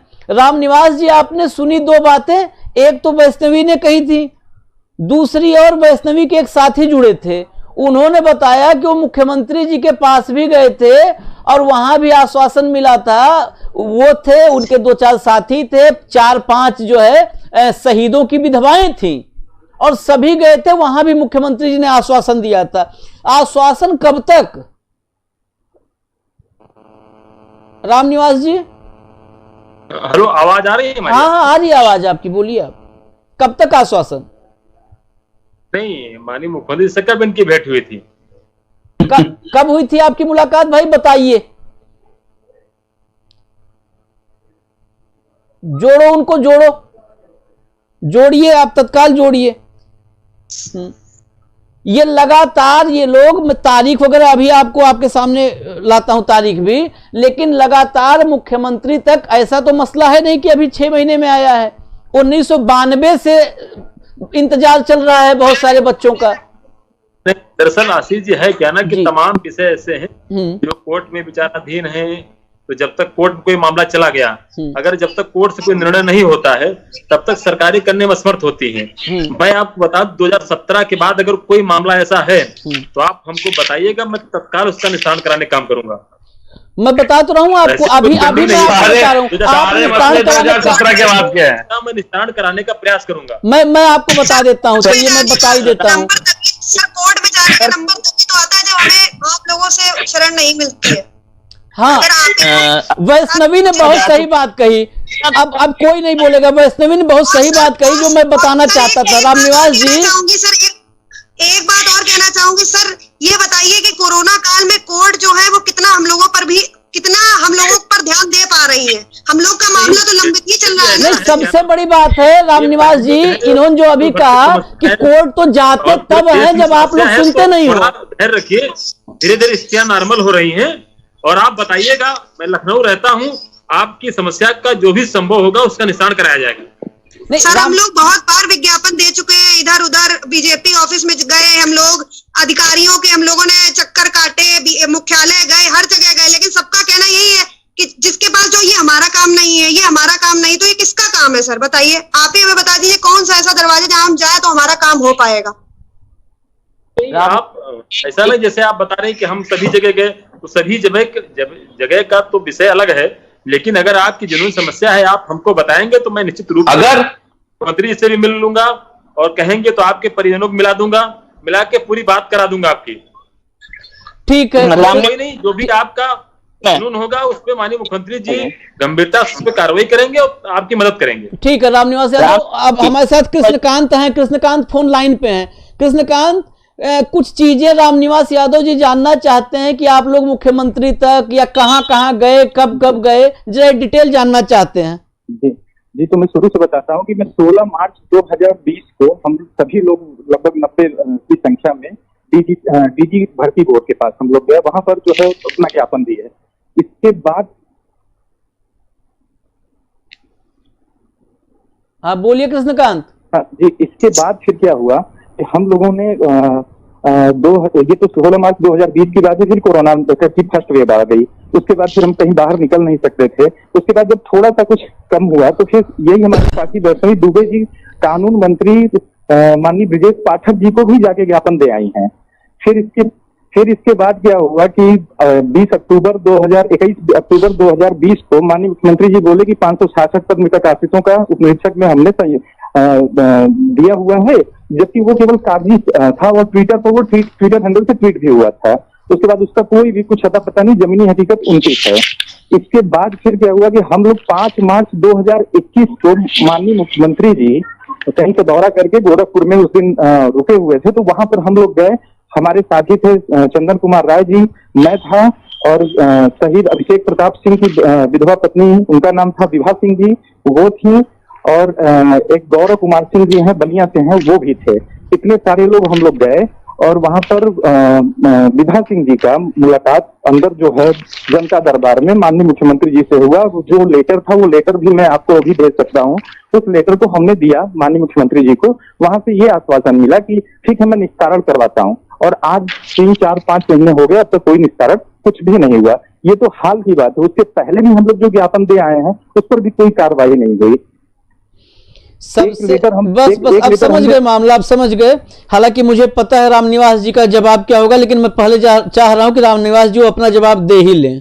रामनिवास जी बताइए, सब बता दिया, तारीख वगैरह सब बता दिया है। सर एक चीज और, बागपत के सांसद महोदय थे भाजपा के ही डॉक्टर सत्यपाल सिंह जी, तो उनके थ्रू भी हम लोगों ने अपना ये पूरा का पूरा प्रकरण उठवाया था। उन्होंने विभाग को भेजा हुआ था। उसमें भी जवाब 19 दिसंबर 2020 को आया कि इनको जो है 29 पद ही दिए जाएंगे, और कोई भी जवाब नहीं, मतलब कि हमारे पक्ष का या कोई भी बातों का कोई भी जवाब नहीं आ रहा, मतलब किसी से कोई फर्क ही नहीं पड़ रहा है। हाँ बताइए रामनिवास जी। नहीं आशीष जी, अभी भाई साहब बता रहे थे, न्यायालय में अगर कहीं का मुकदमा चल रहा है तो जब तक न्यायालय का निस्तारण नहीं होता है तब तक अब कोई भेदकारी अब रामनिवास जी, मैं चाहता था कि आज मैं कुछ ऐसा बोलूं ना कि आप लोग नाराज हों, लेकिन मैं आप मजबूर कर रहे हैं। अब मैं बता दूं, क्या किसी नहीं उत्तर प्रदेश में 2017 से 20 के बीच में किसी भी मृतक आफत नौकरी आज तक मिली नहीं क्या? 2017 के से 20 के बीच में कितने मिल गई भाई बता दो, वैष्णवी और कृष्णकांत बता दो। सर 442 का एक बैच गया सर। मैंने आपसे कहा ना कि आप कई बार होता क्या है ना कि आप न्यायालय चली जाती है, उसका न्याय देती है। अच्छा एक मिनट रामनिवास यादव जी, मैं आप सब रुको, वैष्णवी रुको, मैं अपने कुछ कम ज्ञान से इनसे कुछ सवाल लेना चाहता हूँ। न्यायालय में विवाद नहीं है तो आप बताइएगा, मैं बात करा दूंगा। भैया एक बात रामनिवास यादव, एक बात कोर्ट से ही निस्तारित होगी, हर भर्ती कोर्ट से ही निस्तारित होगी क्या? वैष्णवी वही मुझे पूछने दो एक मिनट। आपका अलग मैटर, भर्तियों की बात कर रहा हूँ। अगर आपका न्यायालय में चल रहा है तो अगर वहां न्यायालय चला गया, जब तक उसका निस्तारण नहीं होगा सरकार नहीं कुछ कर। रामनिवास यादव थोड़ा सा आप मुझे कुछ ज्ञानवर्धन मेरा करो, आप थोड़ा सा ज्ञानवर्धन करो। ये अदालत में जा कौन रहा है, अदालत में ये कब जा रहे हैं? 2 मामले, मैं 2-3 मामले आपको बता देता हूं, 2-3 मामले ध्यान से सुनिएगा। उससे सारा ये सिर्फ मृतक आश्रितों का मसला नहीं है। हम अदालत को थोड़ा सा, अदालत वाले मसले पे ज्ञानवर्धन में अपना चाहता हूं आपसे। एक मामला मेरे पास आया था 12,460 शिक्षक भर्ती, ठीक। ये शिक्षक भर्ती 2018 में हाई कोर्ट में गई है, 2018 में 3 बार, ठीक, 3 बार मामला कोई ले गया, मैं तो कह रहा हूं कोई ले गया। फिर भी बताऊं, 3 बार इस मामले की 2018 से अब तक 3 बार लिस्टिंग हुई, यानी सुनवाई का मौका आया। आज तक 12,460 शिक्षक भर्ती के लिए उत्तर प्रदेश सरकार का कोई भी प्रतिनिधि, सरकारी वकील, गैर सरकारी वकील, कोई प्रतिनिधि कचहरी में माननीय हाई कोर्ट के सामने पेश ही नहीं हुआ। हाई कोर्ट भी जब देखता है कोई नहीं आ रहा है तो सुनेंगे किसको, ठीक। ये 12,460 का हो गया। आपके अदालतों का जो कह रहे हो, अदालत को तो आप लोगों ने बेरोजगारी को मोहर लगाने के लिए, बेरोजगारी पर और बेरोजगार पैदा करने के लिए अदालतों को माध्यम बनाया है आपने और आपके शासन ने। दूसरा उदाहरण, 2486 प्रशिक्षु दरोगा, जो चर्चा में, डिबेट में आप सुने होंगे। 2486 प्रशिक्षु दरोगा 1 साल 7 दिन की ट्रेनिंग लेकर के 1.25 साल से घर बैठे हैं। आपके पहले भी हमारे साथ जुड़े थे जो 2486 के मसले पे भारतीय जनता पार्टी के योग्य नेता, उन्होंने भी यही बात कहा था कि सुप्रीम कोर्ट में मामला है उनका। वाकई ये सुप्रीम कोर्ट में मामला, अब सुनो, सुप्रीम कोर्ट में वो मामला 4 महीने से उसका ऑर्डर रिजर्व है, 4 महीने से।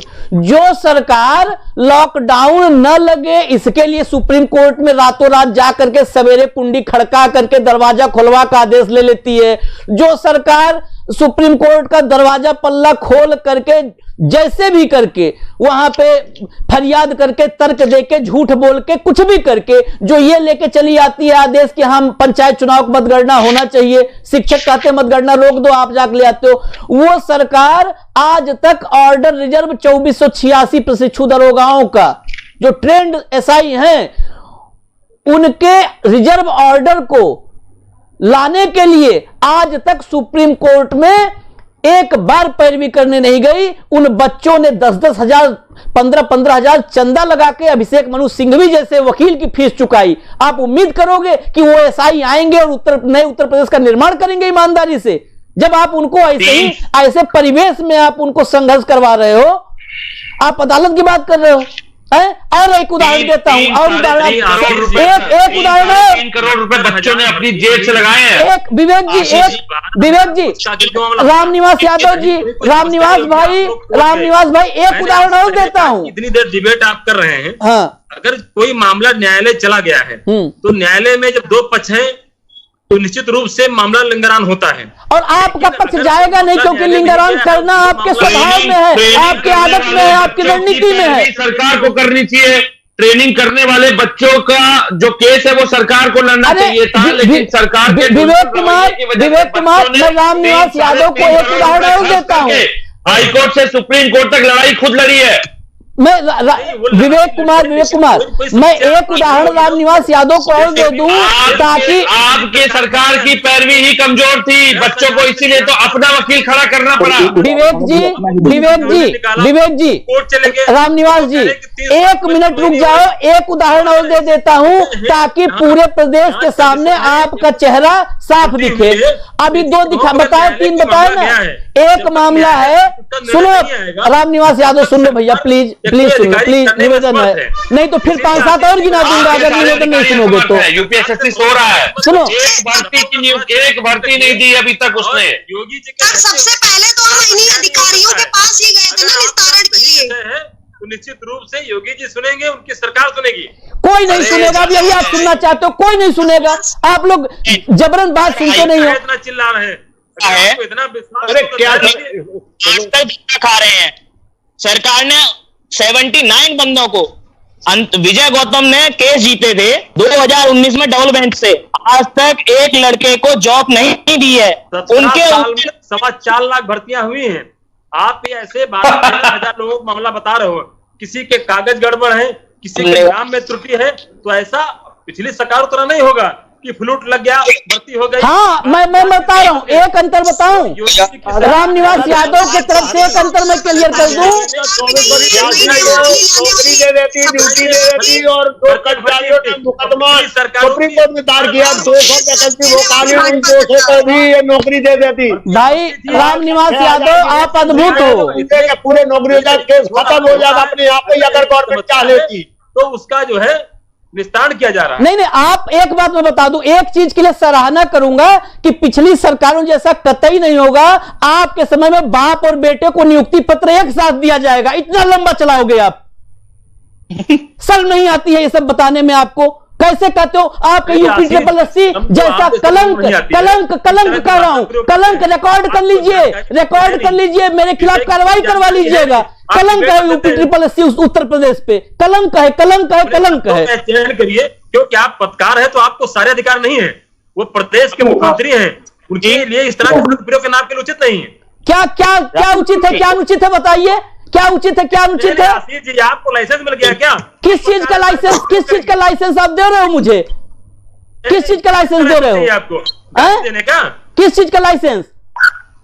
नहीं, आप अभद्र भाषा प्रयोग करेंगे अपने डिबेट में बैठा के। कौन सा अभद्र भाषा प्रयोग किया है मैंने? बताओ जरा, आप बताओ कौन सा अभद्र भाषा था? आप बेशर्म कहेंगे किसको? आपने किनको कहा? किसको बोला है? चलिए आशीष जी, आपका अच्छा चैनल है, सही डिबेट आपकी है, शब्दों का चयन करिए, शब्दों का चयन आप लोग सीखिए, संस्कार सीखिए, चाल चरित्र चेहरा 3 नारे 3 को सीखिए, ठीक है? वो आपसे हमको सर्टिफिकेट जरूरत नहीं है। हाँ, वो हमारी पार्टी सीख रही है, तो हमें भी आपसे सर्टिफिकेट की जरूरत नहीं है, हमें भी आपसे सर्टिफिकेट की जरूरत नहीं है, भाषण सीखने की जरूरत नहीं है, हमें भी आपसे। आप सुनिए, ये मंच आपके भाषण के लिए कभी रहेगा भी नहीं, ठीक है? आप डिबेट रखते हैं, आपके मुखिया मच्छर चले डायनासोर रहने से कार्रवाई करेंगे तो नहीं आप सुनिए, मैं आज भी कह रहा हूं यूपी 888 उत्तर प्रदेश के लिए कलंक है, कलंक है। वाइस होके किसी खिलाफ कमरे में करिए, समस्याओं के लिए रखिए, उसका सही समाधान। समस्या क्या रखे आपके सामने? समस्या का कोई निदान करो तो रखे। नहीं हाँ बताओ, एक मिनट सब लोग चुप हो जाओ। रामनिवास यादव जी से मैं थोड़ा सा निवेदन है कि इनसे बात कर लूं। क्या आप बताओ मुझे, क्या आपको क्या दिक्कत है? नहीं, आपने क्यों कैसे कह दिया कि जो है शर्म नहीं आती है? किसको? ऑब्वियस सी बात है, जिसे युवाओं के आंसू पर, जिसे युवाओं के आंसू के परवाह न हो, उसे शर्म नहीं है। आपको लाइसेंस मिल गया सब कुछ बोलने का? नहीं, आपको सुनो, अब उस पे आप प्रधानमंत्री मनमोहन सिंह को चूड़ियां भेजते थे, वो ठीक था। आप सब सारे नहीं सारे संस्कार आप सिखाओगे। आपसे मैं तो कह रहा हूं कि नया संविधान बनवा दो। भाषा प्रयोग करेंगे भविष्य मुझको मत बुलाइएगा, क्योंकि मैं अपने मुख्यमंत्री जी के प्रति ऐसा तो नहीं सुन सकता हूं। मैं इस प्रदेश के किसी युवा के साथ अन्याय नहीं देखूंगा। नहीं, मैंने कहा ना कि 4 लाख से ज्यादा भर्तियां उत्तर प्रदेश। आप सिर्फ अपने मुख्यमंत्री को खुश करिए। मेरे लिए इस प्रदेश में 4 लाख भर्तियां कर सकता है, वो 12-13 हजार में क्यों फंसी है? उस 4 लाख में कितने झूठ निकले हैं सुनवाऊं? योगी आदित्यनाथ जी का, योगी आदित्यनाथ जी का, सुनिए आप लाइन पर रुकिए, मैं सुनवाता हूं, लाइन पर रुकिए, उनसे पूछिए, लाइन पर रुकिए, लाइन पर रुकिए, सुनवाता हूं मैं।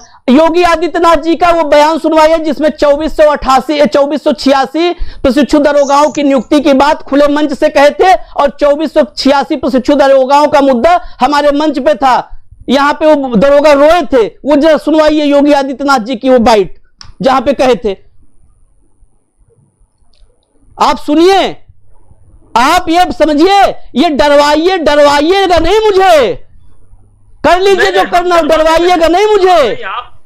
सर उन बच्चों को लाइन पे ले लीजिए ना, 2486 मैं सुनवाऊंगा आज, मुझे डरवा करके ये सुनिए, ये मुझे डरवाने की कोशिश कभी नहीं करिएगा, ठीक है? हाँ सर, जो कोर्ट केस जीते हैं 2019 में, वकील विजय गौतम ने डबल बेंच से 2019 में 79 बंदों का केस जीते हैं, अंतरिक्ष जिसमें बनाए गए थे लीडर अंतरिक्ष सिंह। आज तक 2021 हो रहा है, एक भी लड़के को जॉब पे नहीं लिया गया। डबल बेंच का हाई कोर्ट का ऑर्डर है। नहीं, डबल बेंच का ऑर्डर कैसे मान लेंगे?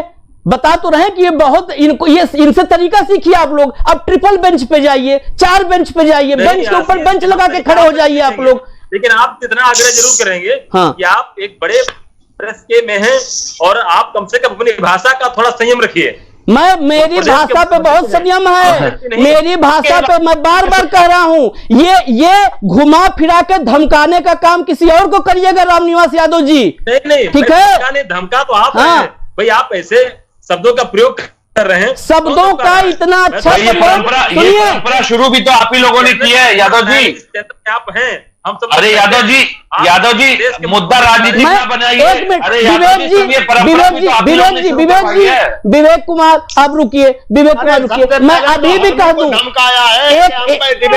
एक बार मैं और रिपीट कर रहा हूं, एक बार रामनिवास यादव जी मैं और रिपीट कर रहा हूं, हर वो सरकार रामनिवास यादव जी धमका रहे हैं। अरे विजेंद्र जी रुको, मैं एक बार अपनी बात और रिपीट कर दूं, आप रिकॉर्ड कर लो, रामनिवास यादव आप रिकॉर्ड कर लो, एक बार और रिपीट कर रहा हूं, जो सरकार युवाओं के संवेदना को, आंसू को नहीं देखेगी, वो सरकार बेशर्म है, वो कोई सरकार हो। अगर हम काम गड़बड़ करेंगे तो 2022 नहीं चुनेगी हमको। मतलब सुनिए, मतलब 5 साल हम बैठे रहे, आप जो मन करे वो करेंगे, आपके कहने से हम पत्रकारिता करेंगे, आप हमारे सवाल तय करेंगे, इसका मतलब 5 साल कि 5 साल 22 में जो करना होगा जनता करेगी। तो फिर सबको बोल दीजिए कि हम लोग बंद करें चैनल, घर बैठे हैं। नहीं, हम आपके चैनल पे आएंगे, आपके बुलाने पे, तो क्या अभद्र भाषा प्रयोग करेंगे? अभद्र भाषा किया क्या मैंने, वही तो बता दो आप, वही मैं पूछ रहा हूँ इतने देर से, वही मैं कह रहा हूँ कि आप एक बड़े चैनल के, नहीं आप बता तो दो भाई, यही तो दिक्कत है, यही दिक्कत है, जिसके पास जवाब नहीं होता वो यही सब करता है। इसका मतलब ये नहीं कि किसी के बारे में कुछ बोल देंगे। आप बताओ तो क्या बोला है, वही तो मैं पूछ रहा हूँ, काहे शर्मा रहे हो आप बताने में? बेशर्म शब्द बोला ना, आपको सुबह देता है। जो सरकार मैं बता रहा हूँ बेशर्म न तो असंवैधानिक है न अमर्यादित है। अब ऐसी डिक्शनरी आप निकाल के ले आओ कि बेशर्म के लिए कोई और शब्द हमको बता दो। मर्यादित नहीं तो आप अपने लोगों के लिए बोलिए, लेकिन हमारे लिए, हमारी पार्टी, हमारे मुख्यमंत्री के बारे में बोल सकते हैं। वो आपके मुख्यमंत्री खाली है क्या? वो आपके खाली मुख्यमंत्री है? केवल आपकी सरकार है क्या? ये वैष्णवी की सरकार नहीं है क्या? ये कृष्णकांत की सरकार नहीं है क्या? राम ने आप ये कह रहे हैं कि जो मामले जा चुके हैं, हमारे प्रवक्ता भाजपा ये सिर्फ मुद्दे से भटका रहे हैं, इस बात को लेके मुद्दे की बात नहीं कर रहे हैं, बच्चों के नौकरी की बात नहीं कर रहे हैं, बच्चों को न्याय देने की बात नहीं कर रहे, सिर्फ मुद्दे से भटकाने के लिए शर्म वाली बात को लेके करेंगे, अपने विषय बात नहीं करेंगे तो निस्तारण कैसे होगा? आपका सुनो रामनिवास जी, सबका बता रहे तो मैं कहूँ तो आपका मंच पे फेसबुक वाला कमेंट दिखा दूं विषय ही नहीं आप लोग आने दिए। रामनिवास जी, सबको आप संस्कार तब से सिखा रहे हो, फेसबुक का कमेंट आपका दिखा दूं क्या मंच पे? आज मंच पे दिखा दूं फेसबुक का कमेंट आपका? संस्कार सिखा रहे हो आप ना, हर जगह मेरी भी निगाह रहती है, दिखाऊं फेसबुक का कमेंट? संस्कार दिखा रहे हो आप ना। अब आशीष जी, आप अगर किसी व्यक्ति से वाइस हैं तो उसके लिए मैं कुछ नहीं कर सकता हूं, लेकिन आपसे मेरा आग्रह है कि नहीं, हम बता तो रहे हैं कि आप सारे संस्कार, इन संस्कारों का 10-20% अपने आचरण में आप लोग ले आओ ना, तो बहुत अच्छा हो। आशीष जी, रामनिवास जी सिर्फ एक सवाल पूछना चाहता हूं, क्योंकि हमारी ये लाइव नृत्यक आशिक काफी देख रहे हैं। मैं सिर्फ रामनिवास जी से एक बात पूछना चाहता हूं, जो अपने विभाग से हताश होके जिनकी फाइल निरस्त हो जाती हैं, जिनकी फाइलें निरस्त हो जाती हैं और वो लड़के कोर्ट में जाते हैं, तो आपने ये बोला कि जिनका मामला कोर्ट में है उसमें अधिकारी कोई विचार विमर्श नहीं कर सकते हैं। तो मुझे एक बात बताइए कि आज वकील की फीस इतनी है, लड़के देने के लिए नहीं, वकील को लड़का क्या करे उसमें? यही सवाल तो तब से पूछ रहा हूं, तो उसको बताने के बजाय मुझे ये संस्कारों का नया जो इनका संविधान बनाया है इन्होंने, वो और इन लोगों के संस्कार, ये लोग इन लोगों के संस्कार में बताने पे आ जाऊंगा ना। लड़का अपने परिवार को कहता है। आप मुझे एक छोटी सी बात का ये आंसर दीजिए कि मेरे पिताजी अगर या मेरे यादव जी सीधा जवाब दीजिए आप। आज मेरा एक मथुरा में एक दोस्त है जो आज एक रिक्शा चला रहा है, एक गांव से हुआ आदमी पुलिस में भर्ती होता है, उसका बच्चा ऑन ड्यूटी, वो आदमी ऑन ड्यूटी खत्म हो जाता है, उसका बच्चा ना है, उसकी माता गांव देहात की रहने वाली है, वो 4th क्लास भर्ती, उसे अपने बच्चे का लालन पोषण करना है। आज वो बच्चा जब वो बालिग होता है तो उसको कह दिया जाता है कि आपको 5 साल से ऊपर हो गया, फाइल खारिज कर दी गई। फाइल खारिज करने के बाद उसे एक और चीज बोली जाती है कि 90 दिन के अंदर अंदर आपको कोर्ट जाना है। तो लड़का 90 दिन के अंदर अंदर कोर्ट गया, वकील साहब ने फीस की फरमाइश करी, उसकी जेम अफोर्ड नहीं करती, या तो वो अपनी माँ को पाले, माँ बीमार रहती है, या वो ये सब बातें समझने की जब कोई कोशिश करे सुन करके, तब ना दिक्कत तो यही है कि आपने कोर्ट का नाम लिया तो सेलेक्टिव ये लोग इतने हैं, फिर कह रहा हूं ये इतने सेलेक्टिव हैं ये लोग कि उसमें से सिर्फ कोर्ट पकड़ लेते हैं, कहते हैं कोर्ट में है मामला। ये नहीं सुनते हैं कि कोर्ट में मजबूर तो आपने ही किया, आपके सिस्टम ने किया, आपके अफसरों ने किया उस कोर्ट जाने को मजबूर। कोर्ट के साथ साथ सर कोई ऐसा निर्णय भी निकालो कि जो नहीं कोर्ट लड़ पा रहा है या कोर्ट में जिसने केस डाल दिया, और वकीलों की फीस आज 2016 से लेके 2021 चल रहा है, कोर्ट में केस लंबित है। सरकार की वकील जो ऑर्डर मेरी आवाज आ रही है सर? हाँ नहीं, रामनिवास जी बोलिए सर। इनसे सर की अगर कोर्ट आ रहे थे कि 5 साल मतलब उम्र कम थी, अगर किसी पुलिस विभाग की 18 साल या 20 साल उसकी उम्र फिक्स की गई है, अगर कोई 16 साल या 14 साल बच्चा है तो उसको तो वेट करना पड़ेगा। अगर वो वेट करने के बाद अगर उसकी ओवर समय निकल गया तो उसका जो प्रक्रिया करनी पड़ेगी। मैंने आपसे यही विषय पहले भी कहा था कि अगर कहीं कोई न्यायालय में विषय चला गया है तो वहीं पे थोड़ा समस्या आ रही है, बाकी अगर सिंपल है कहीं कोई समस्या नहीं है। सरकार सुन रही है, उसका निस्तारण कर रही है। बहुत सारे लोगों का निस्तारण हुआ है, लोग मेरे पास आए, उनका निस्तारण मैंने कराया। इसलिए मैंने आपसे कहा कि अगर कोई न्यायालय में चला गया विवाद तो वहीं पे सरकार थोड़ा मजबूर हो जाती है, वरना तो मैं फिर एक बात पूछूंगा, फिर आपको बुरा लगेगा, फिर एक बात पूछूंगा, फिर बुरा लगेगा।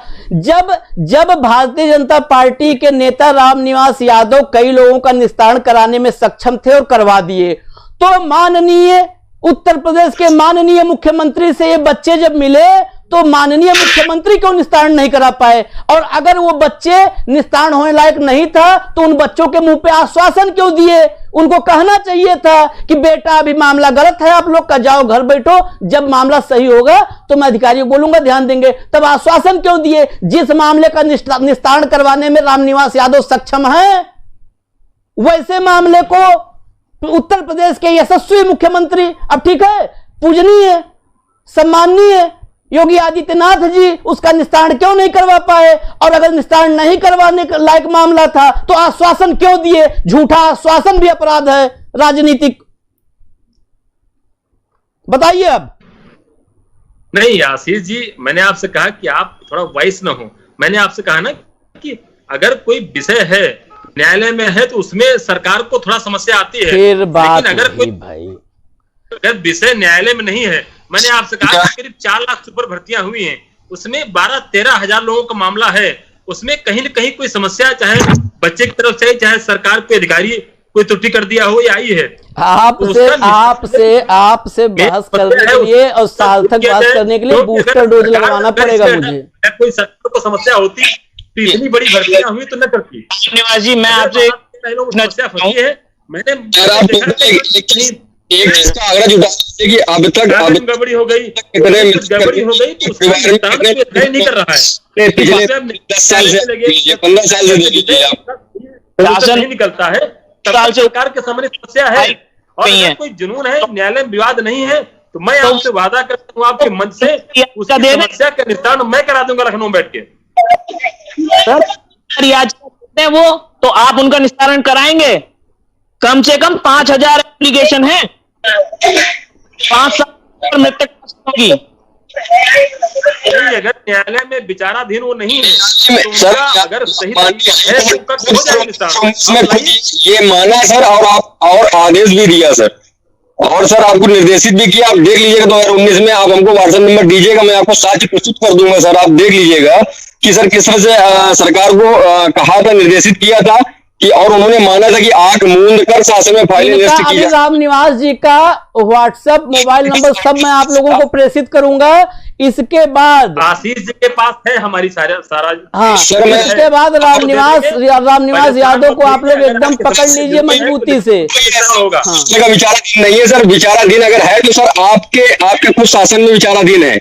आपके शासन में आपके शासन के जो भी कानून प्रणाली इस समय है, आप उनको देख लीजिए कितने ऐसे मामले गए अब तक गए, और देख लीजिए कितने उन मामलों में रिलीफ मिला, कितने लोगों को छूट दी गई और कितनों को नहीं दिया गया। सर आप खुद देख लीजिए जाके। फाइलें पड़ी रहती है सालों साल, कोई देखता ही नहीं है फाइलों को। कौन देखता है? अभी जैसे 13,000 टीचर निकाले गए, न्यायालय चले गए तो मेरे पास आते कहते कि मेरे कागज अधिकारियों ने निकाल दिया। सर जो वर्ष का समय सीमा जो आप इसमें बंद हो गए, अब तो अगर कागज एक एक करके सब लोग बोलिए, कोई समस्या नहीं है। अगर आप सही तरीके से अपना कोई विषय आपका जुनून है तो निश्चित रूप से मुख्यमंत्री जी उसके निस्तारण के लिए बैठे लगातार कर रहे हैं। आप सही विषय हमको बताइएगा, मैं उसका निस्तारण कराने की मैं जिम्मेदारी लेता हूँ।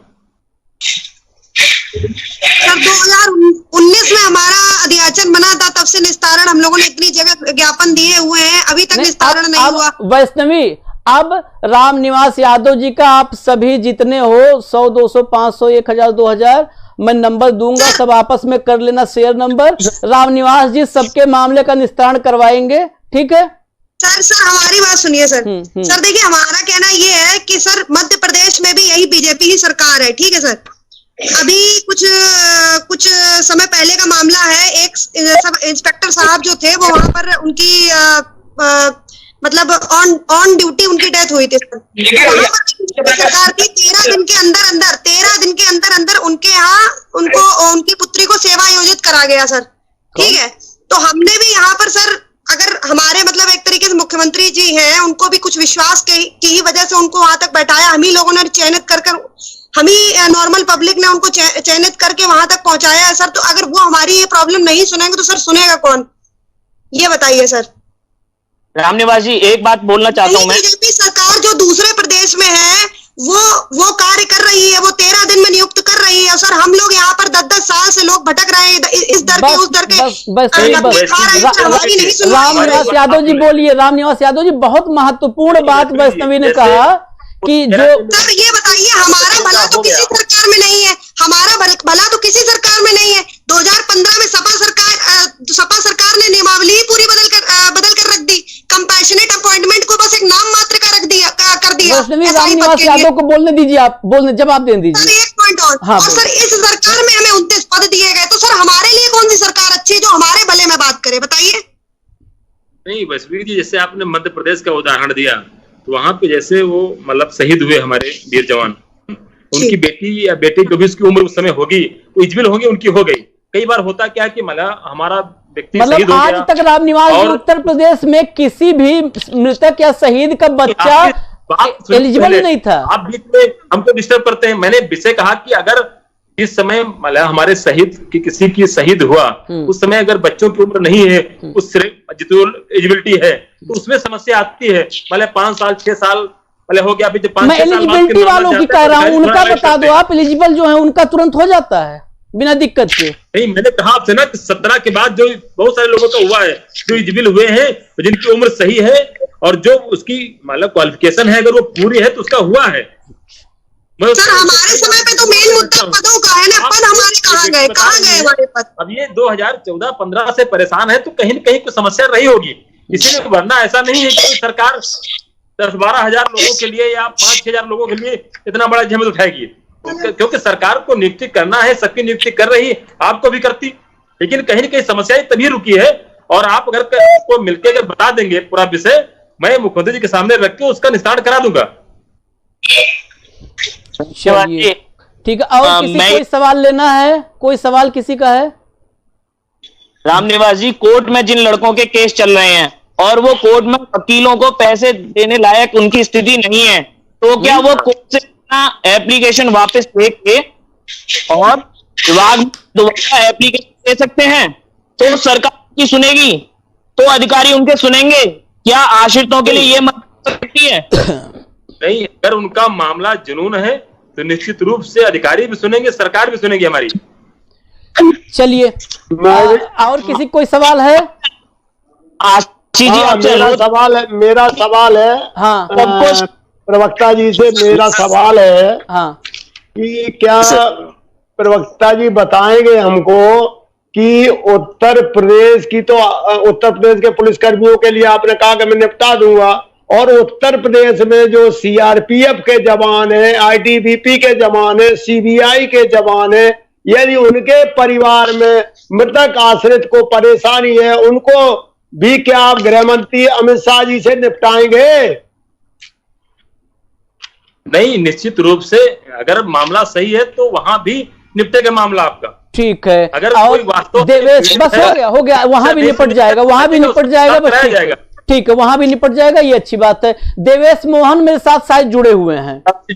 देवेश हैं क्या आप लाइन पे? जी आवाज आ रही है। हाँ, रामनिवास यादव जी हैं, ये आप भी मामला बताइए, वो भी अगर जायज होगा तो निपट जाएगा, बताइए।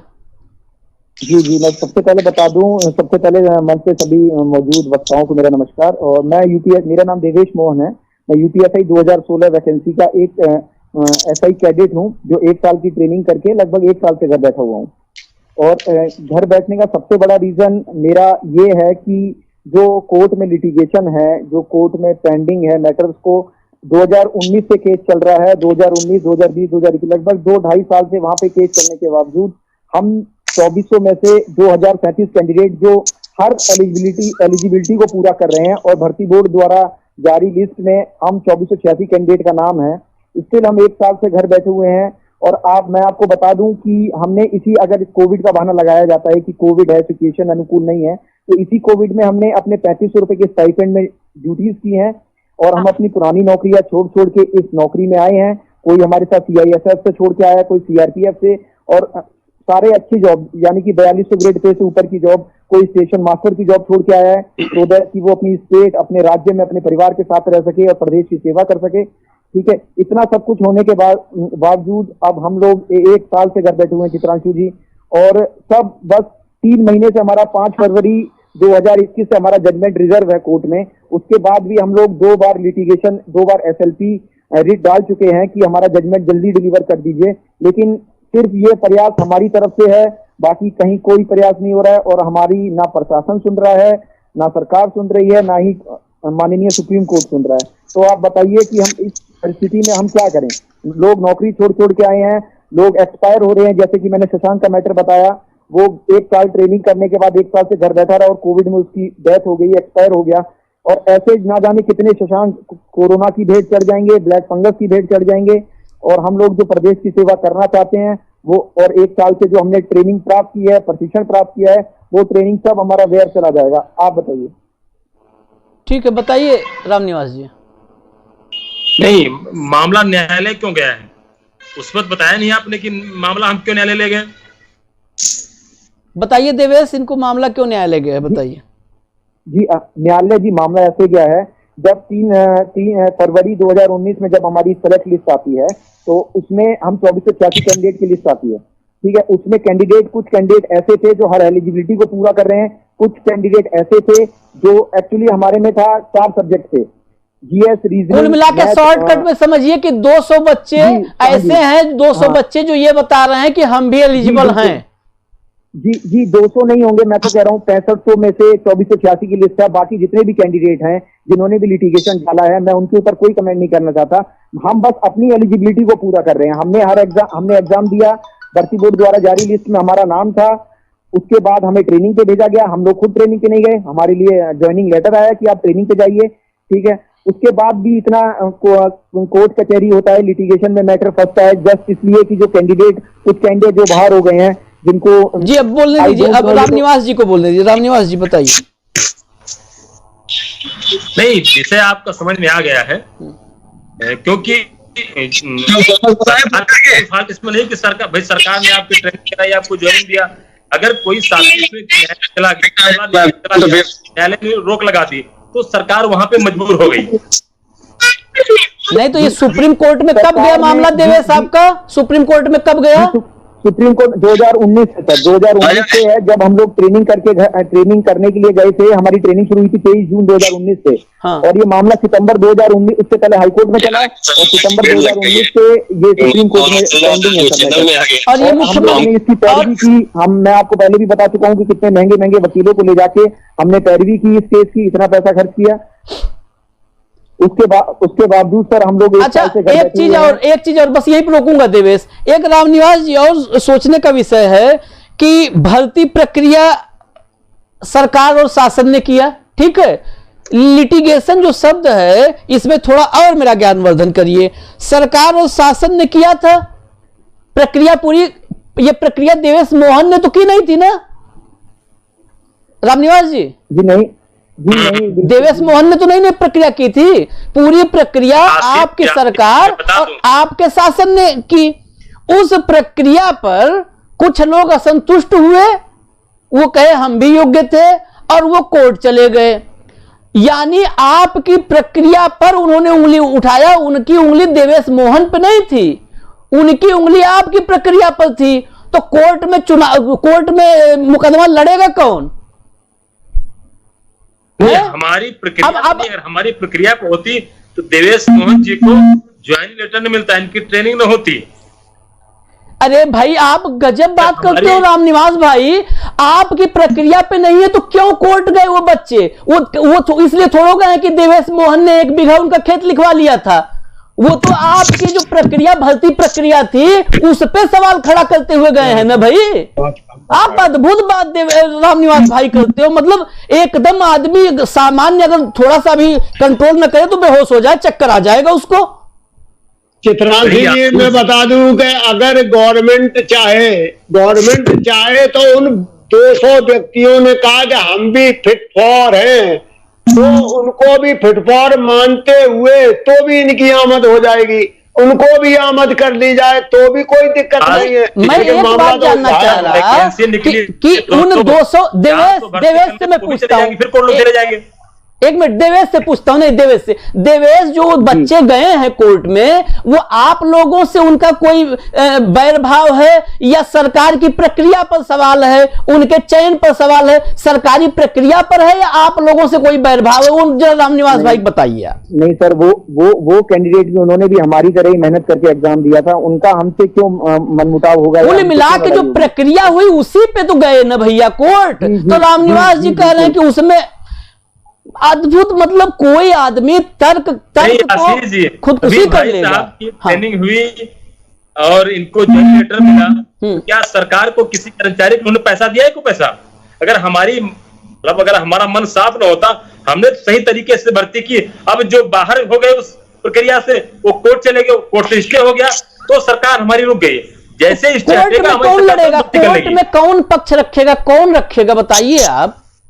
कौन जाएगा? सरकार कोई स्टे हो गया, स्टे आके हमारे यहाँ अधिकारियों को दे दिया गया, तो जो उसकी डेट लगेगी हमारे अधिकारी वहां जाएंगे, अपना विषय रखेंगे। देवेश बता दो जरा डेट पे कितने अधिकारी गए, कब कब आपने क्या किया और इन अधिकारियों ने क्या किया रामनिवास जी के, वो भी बता दो।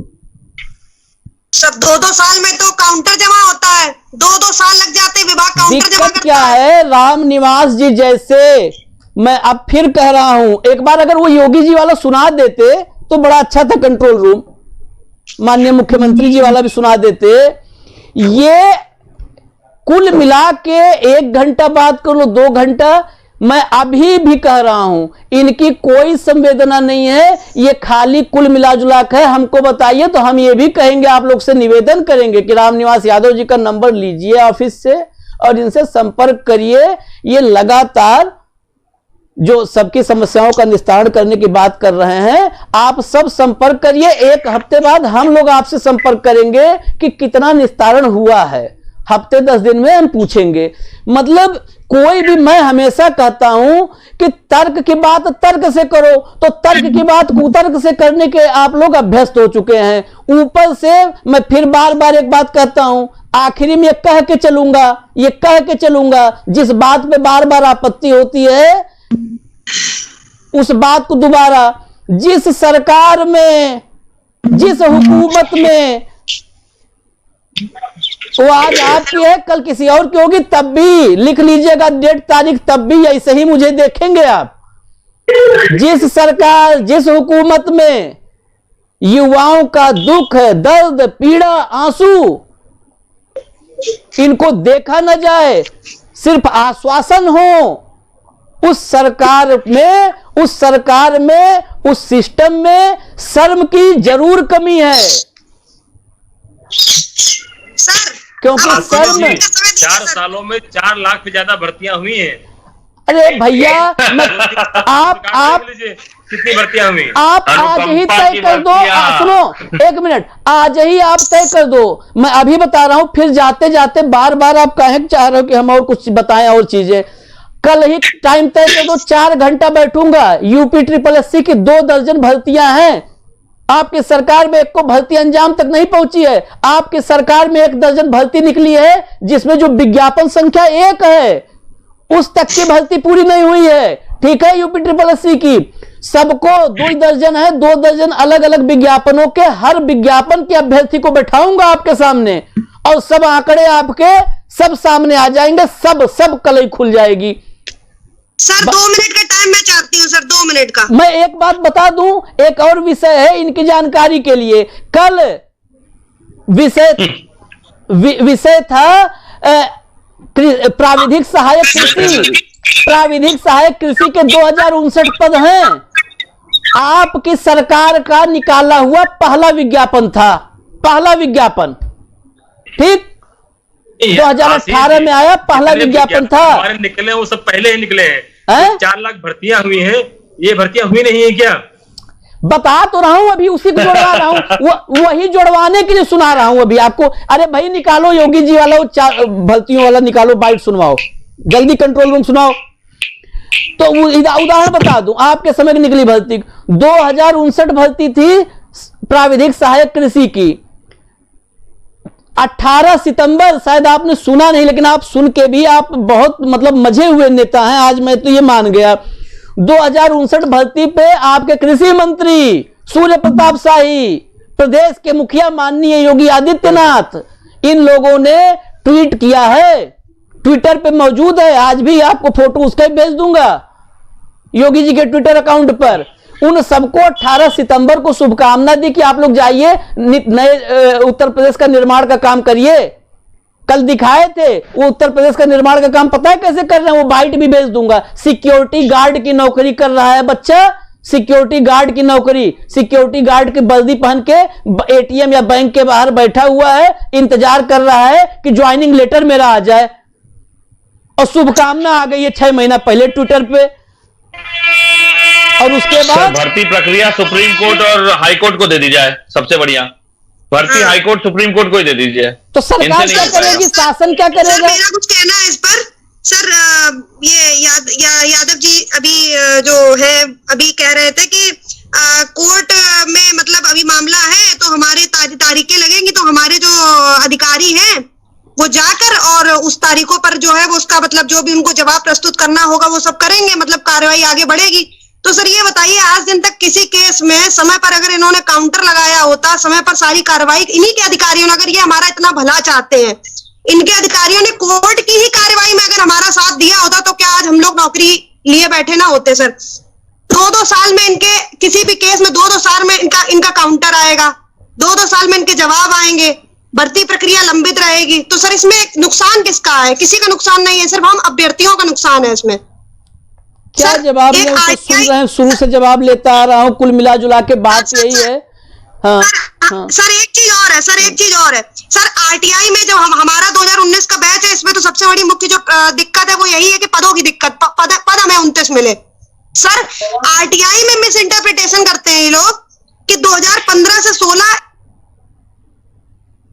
322 पद रिक्त थे, जबकि एसआई आप खुद जानते हैं, अगर आप ग्राउंड रिपोर्ट देखें तो कितने हजारों दरोगाओं की रिक्तियां हैं इस पुलिस विभाग में, लेकिन इनकी जो आरटीआई आई उसमें बताया जाता है कि 15 से 16 3222 पद, 16 से 17 3200 पद, 17 से 18 2421 पद और 18 से 19 586 पद।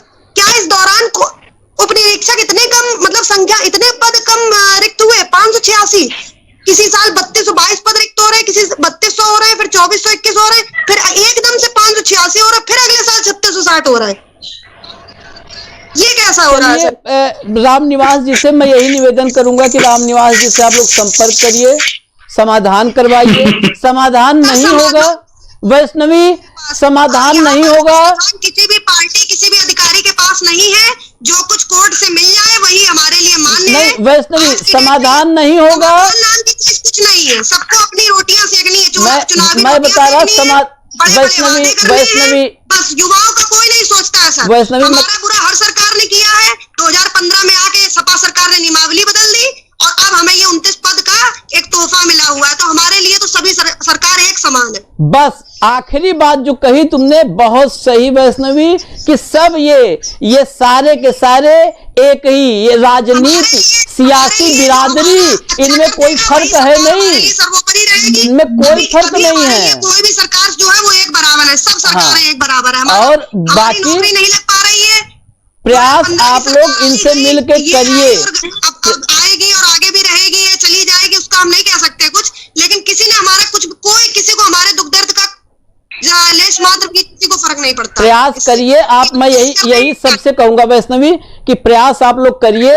और दूसरी बात कि आप लोगों के प्रयासों में मैं मेरी क्षमता से जहां पर आप लोग की आवाज उठा सकता हूं वो मैं जरूर उठाऊंगा। मुझे वो गाइडलाइन आने तक, आचार संहिता की मेरे लिए कैसे खाएं, कैसे खड़े हों, कैसे बोलें, वो आचार संहिता तक आने तक मेरे लब आजाद हैं। सर बस हमारे हाथ जोड़ के निवेदन आपसे ये है कि जैसे हम आश्रित परिवार से हैं, हमारे घर से हम लोगों ने एक सदस्य अपना खोया, जिसने अपना पूरा जीवन सरकार की सेवा में लगा दिया, समाज की सेवा में लगा दिया। हम उन्हीं के बच्चे हैं, हमारी थोड़ी सी व्यथा समझें, हमें अतिशीघ्र उचित पदों पर सेवा आयोजित करें, जिससे हम इस मानसिक आर्थिक संकट से जल्द निकल पाए। बस ठीक है, मैं एक बार फिर हाथ जोड़ के निवेदन करता हूं। यह हाथ जोड़ के निवेदन माननीय मुख्यमंत्री योगी आदित्यनाथ जी से है, वाया रामनिवास यादव जी। निवेदन है कि सिर्फ इन्हीं की नहीं, ये लगातार आप हफ्ते भर से देख रहे हैं, प्रशिक्षु दरोगा, 12,460 शिक्षक भर्ती, प्राविधिक सहायक कृषि, ये बहुत सारी भर्तियां हैं। आप जो है आंकड़ों को, जो आंकड़े मंच पे हैं, उन आंकड़ों को ये बेरोजगार जानते हैं और बाकी लोग जाने चाहे ना जाने। वो बाइट मेरे पास आई ही थी उन्हीं प्रशिक्षु दरोगाओं के पास से कि देखिए हमें गिन लिया गया है कि रोजगार दिया गया और हम घर पे बैठे हुए हैं और मंच से ऐलान हो रहा है। तो ये ऐलान आपको वोट दिला सकते हैं।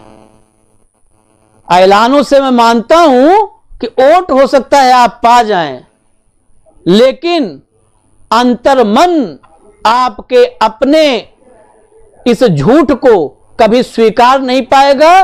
और अगर स्वीकार ले जिस भी राजनेता, जिस भी राजनीतिक व्यक्ति का अंतर्मन ऐसे झूठों को स्वीकार कर ले, मैं एक बार फिर इसी शब्द से अंत करूंगा कि वह राजनेता बेशर्म है। झूठ को जिस राजनेता का अंतर्मन स्वीकार कर ले वह राजनेता बेशर्म है। धन्यवाद।